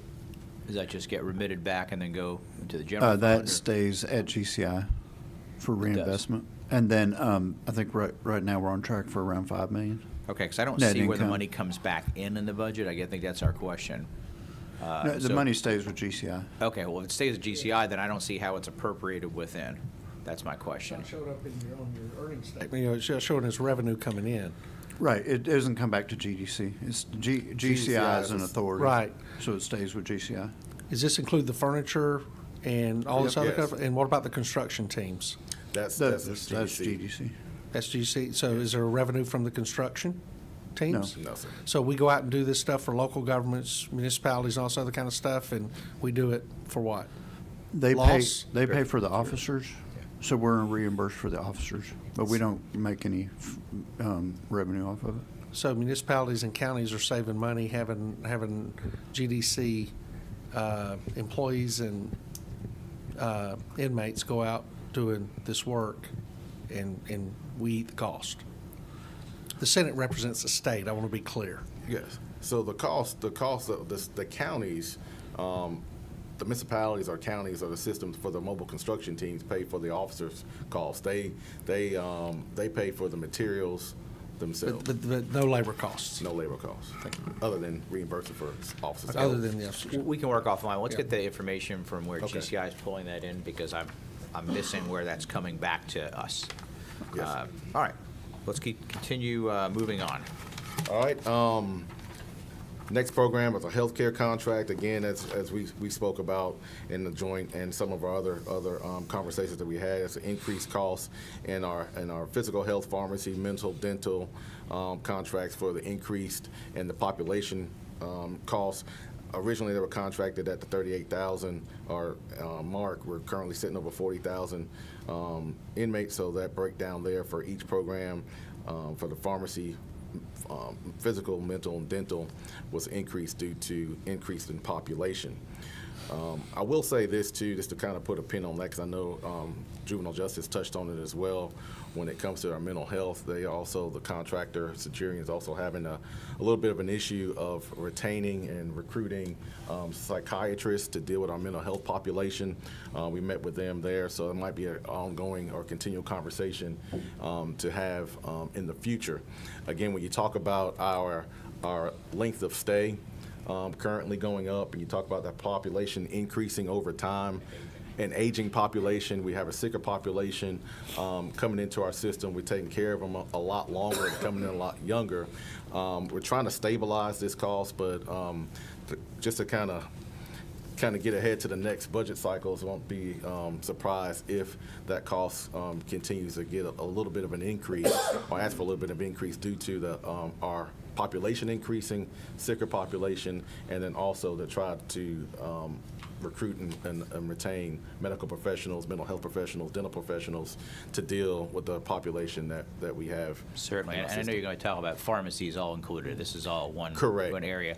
A couple of us have done a little bit of deep dive on the pharmacy contract, and have a lot of concerns with who initially bid it. I think they underbid it knowing there wasn't a problem. The day after they got it, they realized they couldn't do it, and the prices increased exponentially over time. I think in this case, the state may have been taken for a ride, to be honest with you, and would like to spend some time, not right now, but afterwards as a deep dive, because I am not a fan of giving them a $9 million increase, or almost $10 million increase, because they are so far ahead of what they initially agreed to sign that contract for now, it's completely upside down. So I think it's either time to have them reassess if they want to do business with the state and/or us looking for alternatives to them. Yes, sir. Thank you. And then you'll see there with electronic health records solution, we talked about that, so without going into much detail on that, but every time we had a medical provider, they controlled the electronic health records. We brought this in-house, and so that 15 million is to bring that in-house. So now we own and control our own electronic health records. So no matter if we change vendors, we have that in-house. And I'm very grateful for that, and thank you to what you're doing now, and this is long before your time, but we have lost a lot of money through different contracts in the past that we can't ever recover. So thank you for doing this and doing it right. Appreciate Yes, it. sir. Thank you. And real quick, briefly, all the contracts we enter in, these are one-year contracts? Yes. And these are, have we had one that has not asked for an increase in the second, third, fourth year? Total contract, you talking about healthcare? Somebody just answered the question. So, yeah, I'm saying total health care, whether it's pharmacy, whether it's mental health, whether it's dental, whatever. Have we had one group that we have awarded a contract to, and 12 months later, they have not asked for an increase? I'm not, you could probably answer that a little bit better. I'll be very honest. Yeah, that most I of them appreciate do that. ask for an increase. Yeah. On pharmacy, they haven't asked for an increase for cost. It's just been volume driven. But like mental health, dental health, they've all asked for increases for salary. And my concern is, look, I don't care if it's volume driven, whatever's driven. Right. Everybody has actuarials, everybody sits down when they look at these RFPs and realize they've got a plan moving forward. Right. It amazes me that how many times it seems like the state of Georgia has become the victim or the fool of these individuals that come here and want these contracts with a literally captured population in every single year they came in I think and asked for one. since the and maybe even the pharmacy contract, the population has increased by 10,000 since the initial contract was awarded. So that's part of that. That's part of that increase. Also, Is that included in the RFP? It's set, they have rates that are set based on population. So we have, I think I need to give you the detail. I think that'd be easier to explain. No, There are rates based on the number of the population. We're going to get down in there, and I think Senator Gooch brought it up during the study committee. There's a flaw in the system for this, and I honestly believe we're being taken advantage of it. I'm not throwing this at the Department of Corrections. I'm throwing this at the way the system is set up, and it's the only word I know is ridiculous. And I'm going to ask you the question, we weren't going to get too deep in pharmacy, Yeah. but did pharmacy not bid the contract one way, and then a couple days after realized they couldn't do that and immediately increased that price? Because that's the information I have sitting in my office. No. It did, they did ask for an increase about, for the third year. Okay, and that was based on salary increases. And that was recommended by, or approved by the governor, and that was funded. They haven't asked for an increase for salary since that time. I'm talking about the initial contract for where they bid and they thought they could get pricing and everything for versus what they actually did. No, that didn't change. In fact, they've been very good on the pricing with monitoring. And I think that's an offline discussion. We can give you a lot of detail. We'll have an that offline shows- discussion because the numbers I have are dramatically different.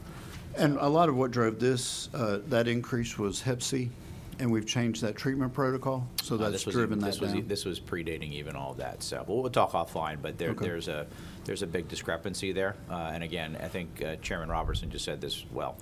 This is not about DOC. Right. This is in general the way we procure and do stuff in the state sometimes, where I think we arbitrarily picked a little bit and they come in the next day and go, oh, well, just kidding, we really can only do it at this. And we do that across the board, by the way. We do that when we buy equipment, we do everything. We say, oh, we got the state contract, it's a great rate. It's just 2 times more expensive than what anybody else can buy it at. So we need to do a better job, I think, in doing that. Again, this is not necessarily just to anything you're doing corrections, and in general, we got to do a better job. But let's keep going because we're going to run out of time. All right. Private prisons, you'll see there the additional 446 beds to private prisons. As you know, we doing our facility upgrades, lock and control upgrades, so we definitely need this bed space, that 446 on the private prison side to accommodate that. Also, there's a 4% increase to support their COLA that we got for our officers to make sure the pay parity was there, and you'll see that total is at 5.1 million. Now, we're going to have a couple questions on this, as you might imagine. Yes. So for the 446 additional beds, this is going to allow you to take some folks out of existing state prisons so we can go in there and do renovations, door locks, and all the stuff we need to do. So it's a chance to be able to move people around to do that. And then the cost of living adjustment, we've been working on what we call pay parity for that level of corrections officer. Obviously, if they're in a higher level facility, they should be getting paid more. But this is, again, to make those folks at those medium security facilities to be at the same pay raise. Correct. Now, we've done that a lot recently, and Yes. we've been working with some of our friends who also have been looking at requesting other increases in their contract outside of just the people. In fact, I did talk to a couple of them who I know you're here in the audience today.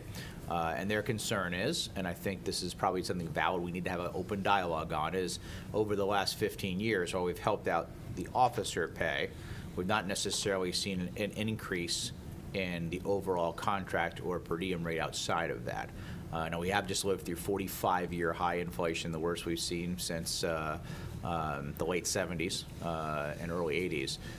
So let's talk about that, even though I know this is going to propel us into the full budget in 2026. But my concern is there's a balance between the two, and that we may be looking at doing some zero-based budgeting for us as well with them to make sure everything adds up correctly.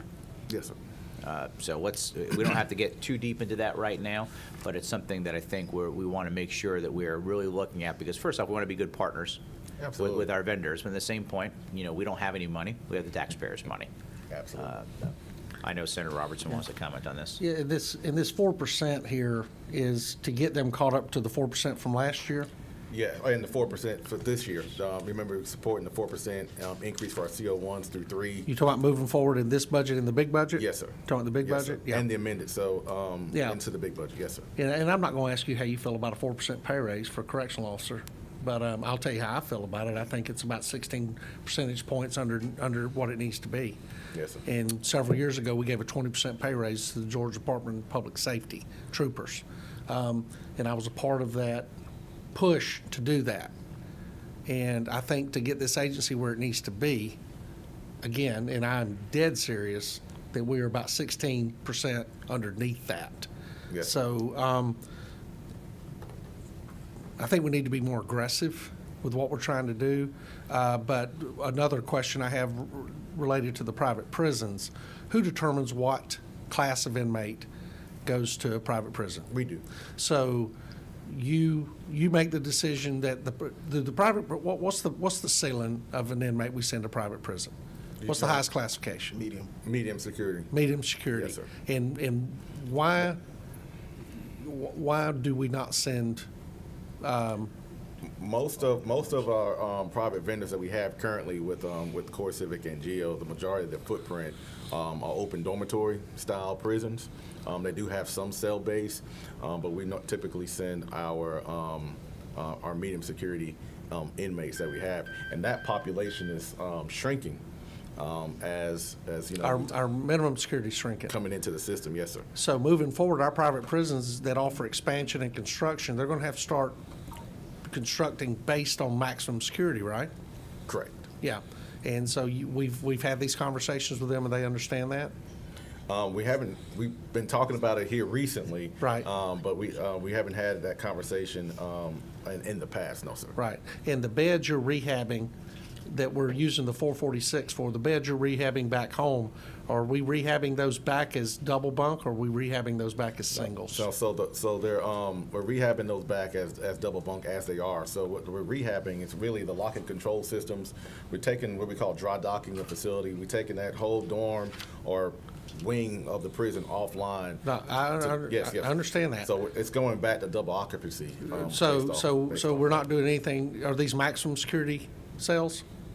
And the That ones we're rehabbing? Yeah. majority of them, yeah, maximum security and minimum security. Like I mentioned before, they're majority of our system, it's as far as inmate concern, are close security. So yes, that, what we're doing, instead of bringing it back the way it was with a lesser grade metal, lesser grade lock, we're bringing it to the standard of a close security prison. Well, no, Every bed that we have. I understand that, but we're still putting two men who can't get along in society, who don't know each other, who don't have the same background other than a background of violence. We're still putting them in the same cell, locking the door at night and leaving them in there, right? Correct. So our opportunity to reduce violence is not changing, correct? And I think that's part of that 10-year plan. I think it's going to take a lot of investment on the state's part to get us to that single-man cell theory. So part of that is why contemporary reduced that, that 446 beds that we're moving to the privates, and it's supporting the modular, or I'm going to stop calling it modular. Right. Because I think that's the max pod units. Right. Will kind of give us that capacity to be able to temporary the single cell, some of it. But when we're going back into Assistant Commissioner Holt's point, we're going back in and we're making these minimum security, close security cells with the renovations. You just don't have the bed space. So to get to that single cell model, like we're going with the new prison in Washington, that's going to take some time for the system to get there. Well, at some point, we're going to have to make a decision whether we're going to make them safe or whether we're going to continue to stand in front of a bank full of microphones talking about inmate assaults and inmate deaths and officer assaults and officer deaths. And I think the only way we're going to get beyond that is start putting these individuals in cells by themselves. And I think the one of the fastest way to do that again is to support some of the efforts that's in the recommendations from as far as the max mods cells. Again, that's a long-term solution. You can stay on the ground for at least 30 years, one-time investment. That there are hours, and we can staff that with existing staff.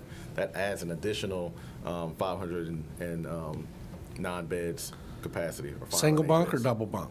We have that flexibility. There'll be double bunk when they come. That 500 is based on double bunk. But just like what we did at some of the other prisons where we drew that population down, we have that flexibility. If we need to take a building offline for emergency repairs and maintenance, we can double bunk temporarily if need be, and then pull it back down. But you can put Johnny in a cell by himself. It just happens to be a double bunk cell. Correct. Right. Yes. So Yes. the That's what we sleeps did on the at- bottom, his storage is on top. Right? However he wants to Why live. did you have to use Johnny? I think if we do a calculation, the average state prisoner is probably named Johnny. So, It's Johnny and Randy likely. I got a question from Senator James. Thank you. First of all, hello. Hello, how are you? How you doing, Mr. Commissioner and staff? I am concerned about how many mental patients you have. I talked to judges in Cobb County and Douglas County and Fulton, and they asked me to find out why we have to have so many mentally challenged people. Now, they were trying to get us to hospitalize them, but they say they are in your correction system. And so what kind of percentage are we talking about? And before you answer it, then another thing, I got 2 letters I meant to bring up here with me from inmates who said that they are incarcerated for a long time. They don't. They have their cells are not locked at night. Correct. And it's only about 4 or 5 staff people, correction people in the whole prison. So many of them are afraid for their lives because the other inmates, especially the more dangerous ones, go and they've had some killings, but they've had some serious injuries. And I'm talking about in the past 4 or 5 months. So Yes, I'm not yes, ma'am. talking about before. So we can talk about the mental health population is sitting about like 26%, about 14,000 total. Just in state prison alone, it's about around 13,000. What kind of percentage is that? Was it 26? 26% of the total population. Going back to your 6% is what? mental health. Population. Population has a mental health diagnosis. 26%, Yes, sir. based on DSM. That's about one out of every four. That's everything from just minor depression and. Correct. Mental all the way health up to 2 all the way schizophrenia. up to 5. Schizophrenia And it's only and 26%? autistic. Yes. and- Congratulations. Jails are much higher than that. So is the Senate. Keep going. And also So to is this answer, committee. You can say that again. and also to answer, go back to your question about the doors and the locks. That's why it's important. That's what part of the budget is, to address the lock and control issues that we have system-wide, and to hopefully curb some of the violence, because yes, they can pop out at night. That's one of our concerns. And also the staffing issue as well, supporting in this budget, is to increase that staffing levels. Most of the time we have some of the individuals that show up to work, but we also have hospital posts that diminishes the staff as well. Just 1 second, I know we got to move on, but the sake of time, I know I mentioned it to the committee yesterday. I may have mentioned it to this body in some of our previous meetings, but when you take like a average size prison, for example, it houses about 1,500 to 1,800 inmates. Yes. If we're fully staffed, on a good day with maybe some extra people, may have like 20 people there, so on average. So that's still, you look at that in Still. perspective, on fully staffed about 1,800 people. That's still minimal. So, but yes, that's it. That is a concern of ours, and that's one of the reasons why we're heavily focused in the governance. So heavily Commissioner focused in this budget. Oliver, can somebody come and talk to some of us? Because you're asking for money now. We want to talk about what's going on in the prison and how we could stop it and stop the killings of the people getting, the mothers and wives are calling me. Yeah, and Senator, we did a study committee in the off session that Senator Robertson chaired to help work on some of that stuff. We'll make sure we get you a copy of that. Please do. Okay, and then, And one of our recommendations is for people to stop going to prison. all right, In a perfect world. Senator Watson. Thank you, Mr. Chairman. Just wanted to reemphasize your comments on these contracts with private prisons. I know what that feels like in the private world, to have expenses going up and keep getting paid the same amount. It's tough to do business that way.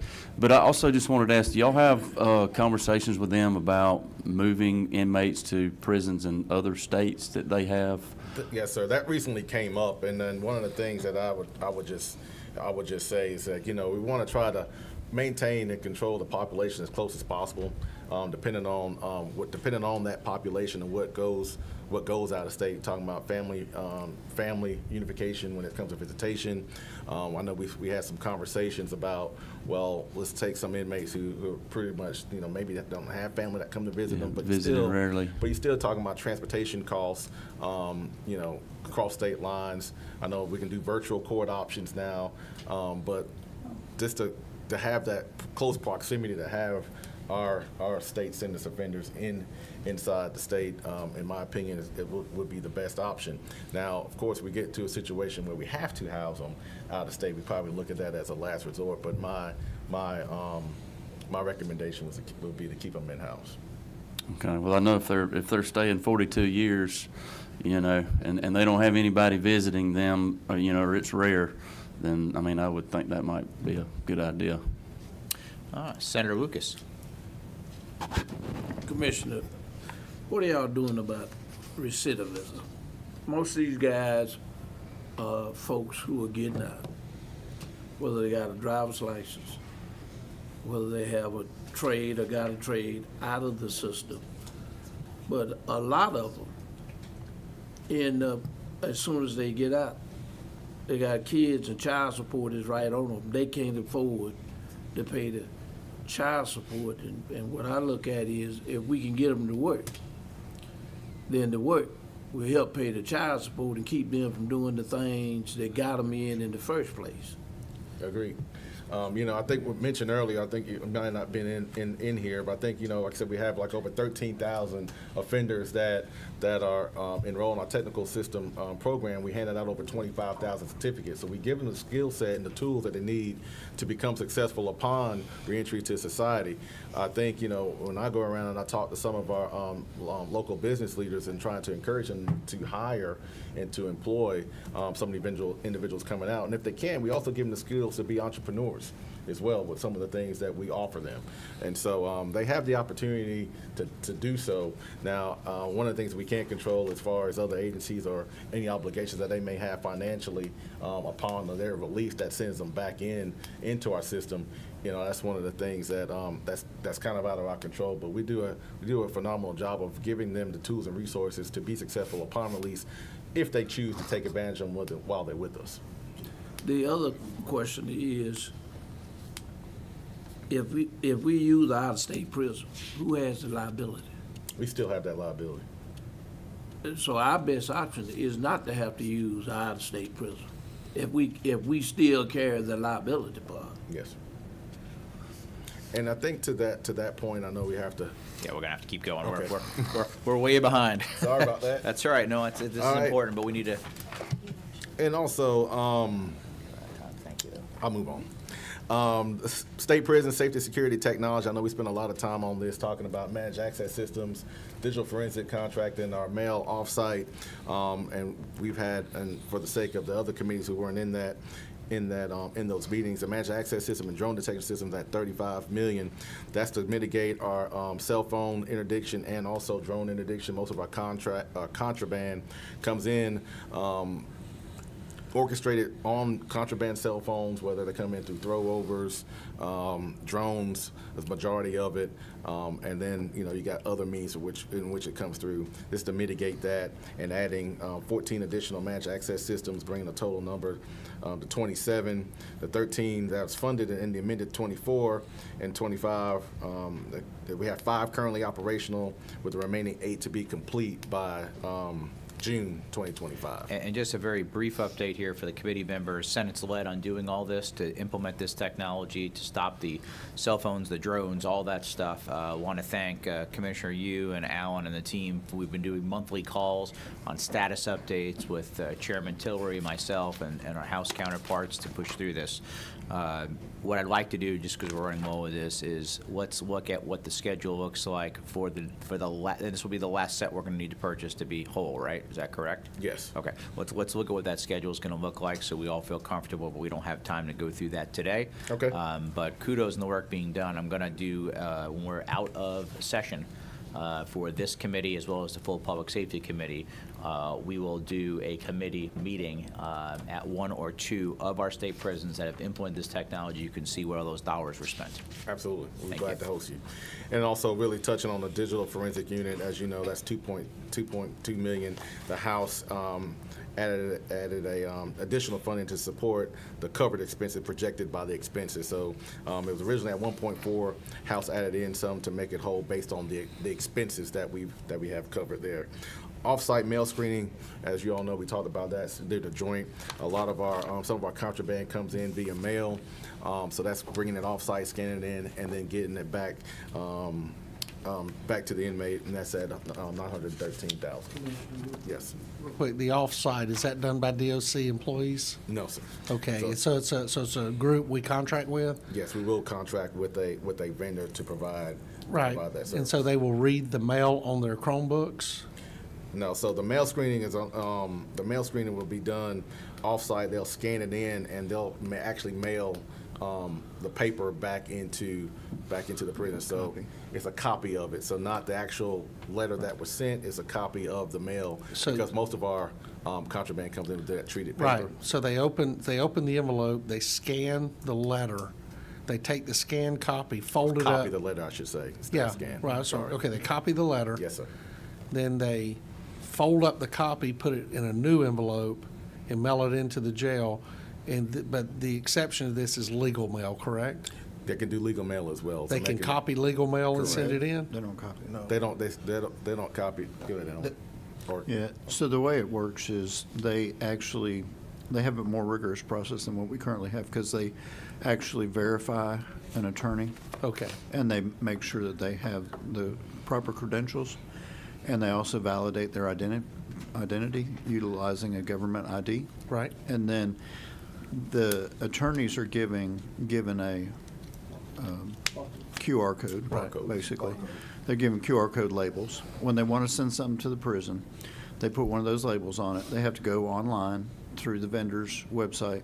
They have to document what envelope they're sending in and give a brief description. So it may say, Discovery. discovery, 10 pages. Is this process used at any other state prisons? Yes, it is used at some other Okay, has it states. been I don't have the challenged? list. No. It has not been challenged? No. Attorney-client privilege? No, and they things of don't that- open the attorney mail. The attorney mail Okay. goes straight from the attorney Okay, to I the wanna make- prison. okay. And when it gets to the prison, they hit the barcode and they'll know that it's valid And then the legal mail's given to the inmate? Correct. with an officer with them.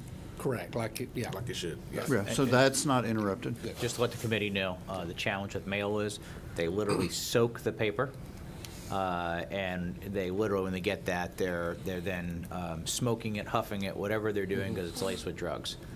So this is part of the reasons we have to do this extraordinary work. Let's keep going. Next, safety, security, technology, and a lot of emphasis on this, and we definitely appreciate the your support in that. Body cameras and tasers, and 116.7 to purchase 2,000 body cameras and 1,800 tasers. It was originally at 10.4. Or 7.2 was increased to the House of 10.4. It increased the number of tasers we're getting from 1,300 to 1,800. That's definitely a huge benefit to making sure that we're keeping, giving some tools to officers to make sure that they're safe.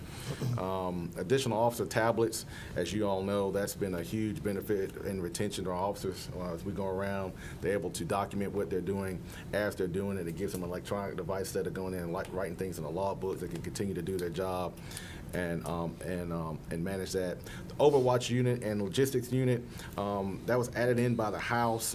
Again, that's going to provide a real-time crime center for the system-wide for the department, and we'll be able to monitor multiple sites and locations from a centralized location, as well as provide support to the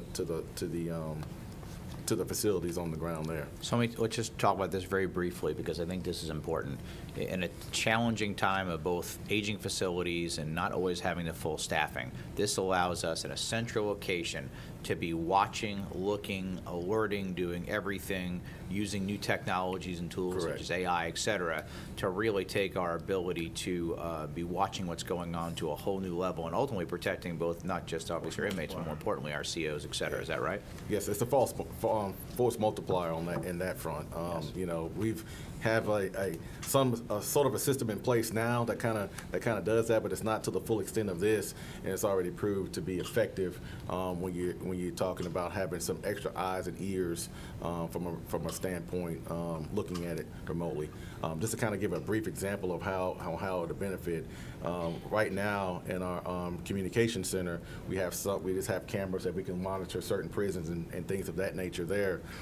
We were down there once we put some of those cameras in, monitoring inmate movement. We saw an inmate go through the security point where we check for weapons or any kind of metals that's on them. Cleared that system perfectly fine. As soon as they walked through, the officer was bringing other inmates through. He received a homemade weapon from underneath the door from another inmate. We were able to watch that real time, call down to the prison, and get that inmate shook down and retrieve that weapon. So that's the type of technology that we're utilizing, as well as if they start to gather, and it'll pop up an alert.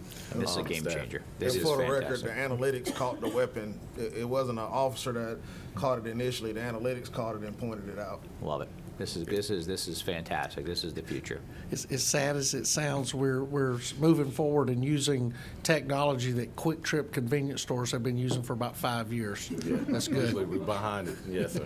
Full test. All right, let's keep going. All right, and then again, of course, that data intelligence advanced integration. Again, the House added that in to continue that effort with security and technology and our intel. Lock and control systems, as you'll see, our lock and control 5-person Tiger team. It establishes a 5-person Tiger team to be deployed at the highest priority facilities to focus on locks, lock and control systems, and security electronics. To supplement GDC's centralized locking team to keep cells online to prevent offenders from leaving their cells and contributing more vandalism and security incidents.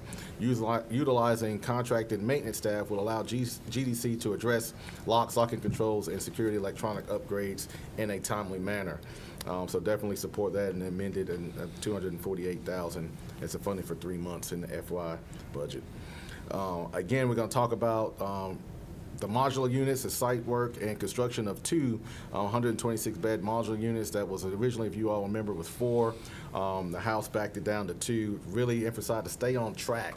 You know, we're hearing about the locking controls and the project, to really stay on track with the timeline, especially that Chairman Hatchett was speaking about. I think it's really important for us to have those 4 units.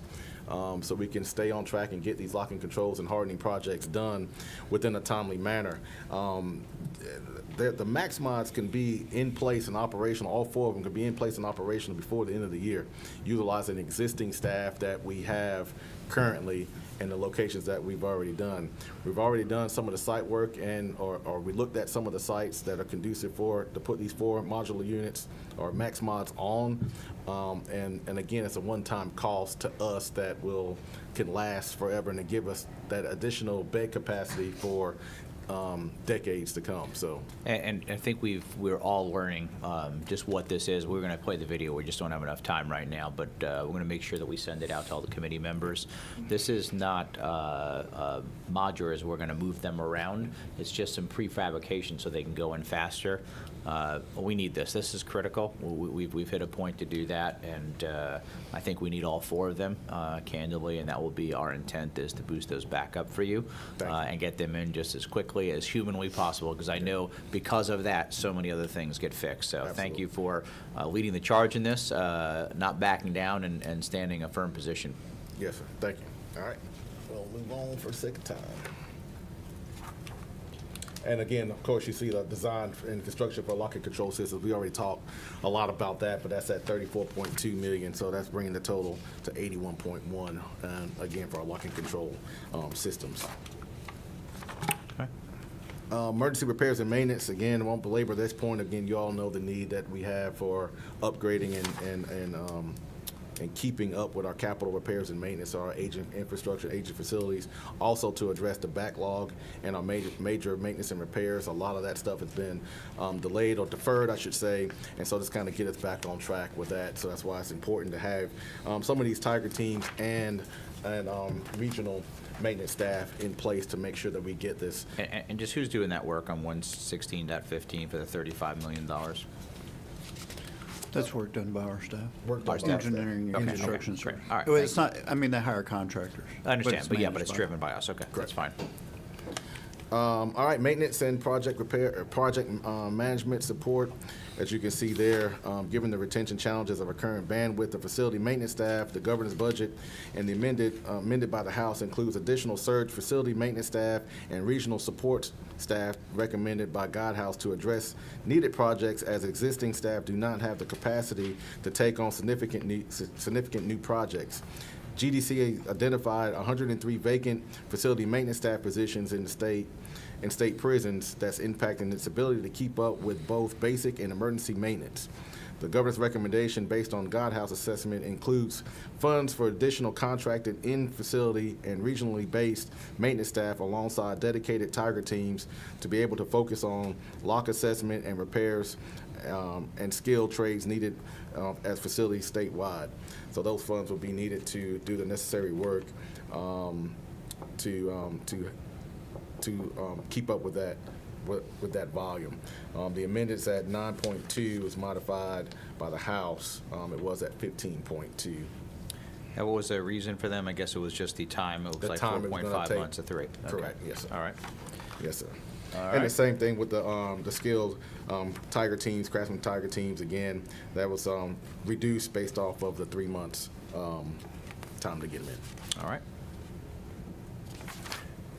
And then the project manager resources between AFY 25 and 26 budget, the governor recommended nearly $250 million in new startup capital investments to the department to be spent over the next 12 to 18 months. The volume of the additional capital projects requires additional investment in project management, resources to ensure that projects are completed in a timely manner and on budget.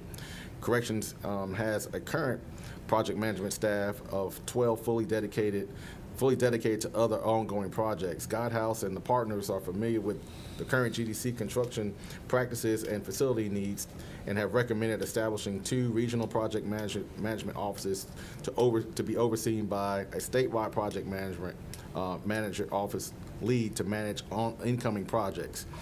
Each of the office would be staffed by a senior project manager, assistant project manager, and 2 additional project managers, and 1 documented control by admin assistant.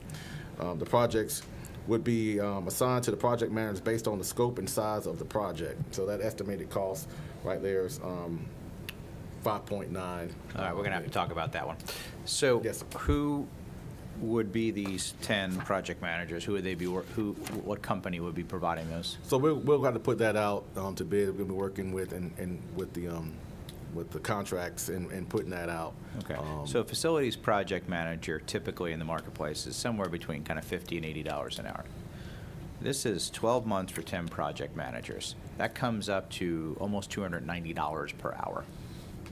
Somebody did really bad math on this one. I'm not sure who it was, but this one just doesn't even make any sense to us at all. Yes. Because it doesn't talk about anything else, just says 12 months for 10 project managers. So we're going to ask y'all to come back to the drawing board on that one right now, because Okay. they should be literally a quarter of the cost, maybe less. Okay. So, thank you. We'll try to see if we can get the breakdown. I don't know if it's including any All right. capital cost in that or not. And then the program overview for the amended 25 is at $333.6 million, and you can see the breakdown there. I won't belabor that to go through all the programs. We'll go with capital projects? Yes, sir. please. All right. Capital projects, you can see a vehicle replacement at 12.8. This is based off of, driven by our fleet, based off of the mileage and replacement vehicles at 12.8 million. Yeah, that's normal course of business. Go ahead. All right. 371.7 is the FF&E for Washington State Prison at 46.4 million to kind of get that, finish up that project and get those furniture and technology in place to meet that. And then the new prison design is at 30 million. If you remember that it was at 40, the House reduced it to 30 million for the design of a new prison, state prison. And just to make sure that we're following up on that, that new design will be something then we can use moving forward for other newer prisons as Yes, well. we have done a lot of the work right now currently with the new prison, Washington State Prison. So if I do some modification based off site work and the mission of the facility, you may not need as big of infirmary space, things of that nature. So we can kind of tweak that model. But that's going to be, I think, we feel the model moving forward for future years. Thank you. Senator Watson. Thank you, Mr. Chairman. Is that a normal cost of design, $40 million to design a prison? Is that kind of the going rate? Just Yes, sir. It just seems like a lot of money for design. Yeah, When a normal building, GBI's got some stuff for like $5 million, which still seems high for design. But just kind of curious about Isn't that. design typically about 5% of the overall cost of construction? I think that's kind of the normal Correct. framework we use. Hopefully it'll come in less, though. I agree with you. It seems like an extraordinary money center. We've done a lot of work, so it should come in a little less. That 30 million might be right, but again, when you design a prison, there's a lot more things that go into that to kind of get it, making sure we get it right. Okay, thank you. Okay. Yes, sir. All right. Anything else? Okay, that was a lot. Thank you for waiting. Do want to just say publicly, aside from thank you, it is truly unfortunate that our friends in a local newspaper choose to cherry pick out a couple of things that they see rather than looking at the entire facts. And that's wrong, and it should not be happening. I also find it quite ironic that they focus only on our prisoners and those in our jails and not the actual victims themselves. So perhaps it's time to shift the focus on some of the good work that's being done, which I believe is 99% every single day. Your jobs are the most challenging, as both myself and Senator Robertson have said numerous times, and we're going to continue to work to support you, even though there are challenges. We know what those challenges are, but the only way we're going to fix that is if we lock arms together as a team to do those. So, Commissioner, to you and your team, thank you for what you're doing. We got a couple of follow-ups we're going to be working on, and before you know it, we'll be on the 26 budget. All right. Thank Thank you. you, sir. All right. Any final comments or questions from the committee members? Seeing none, this meeting is hereby adjourned.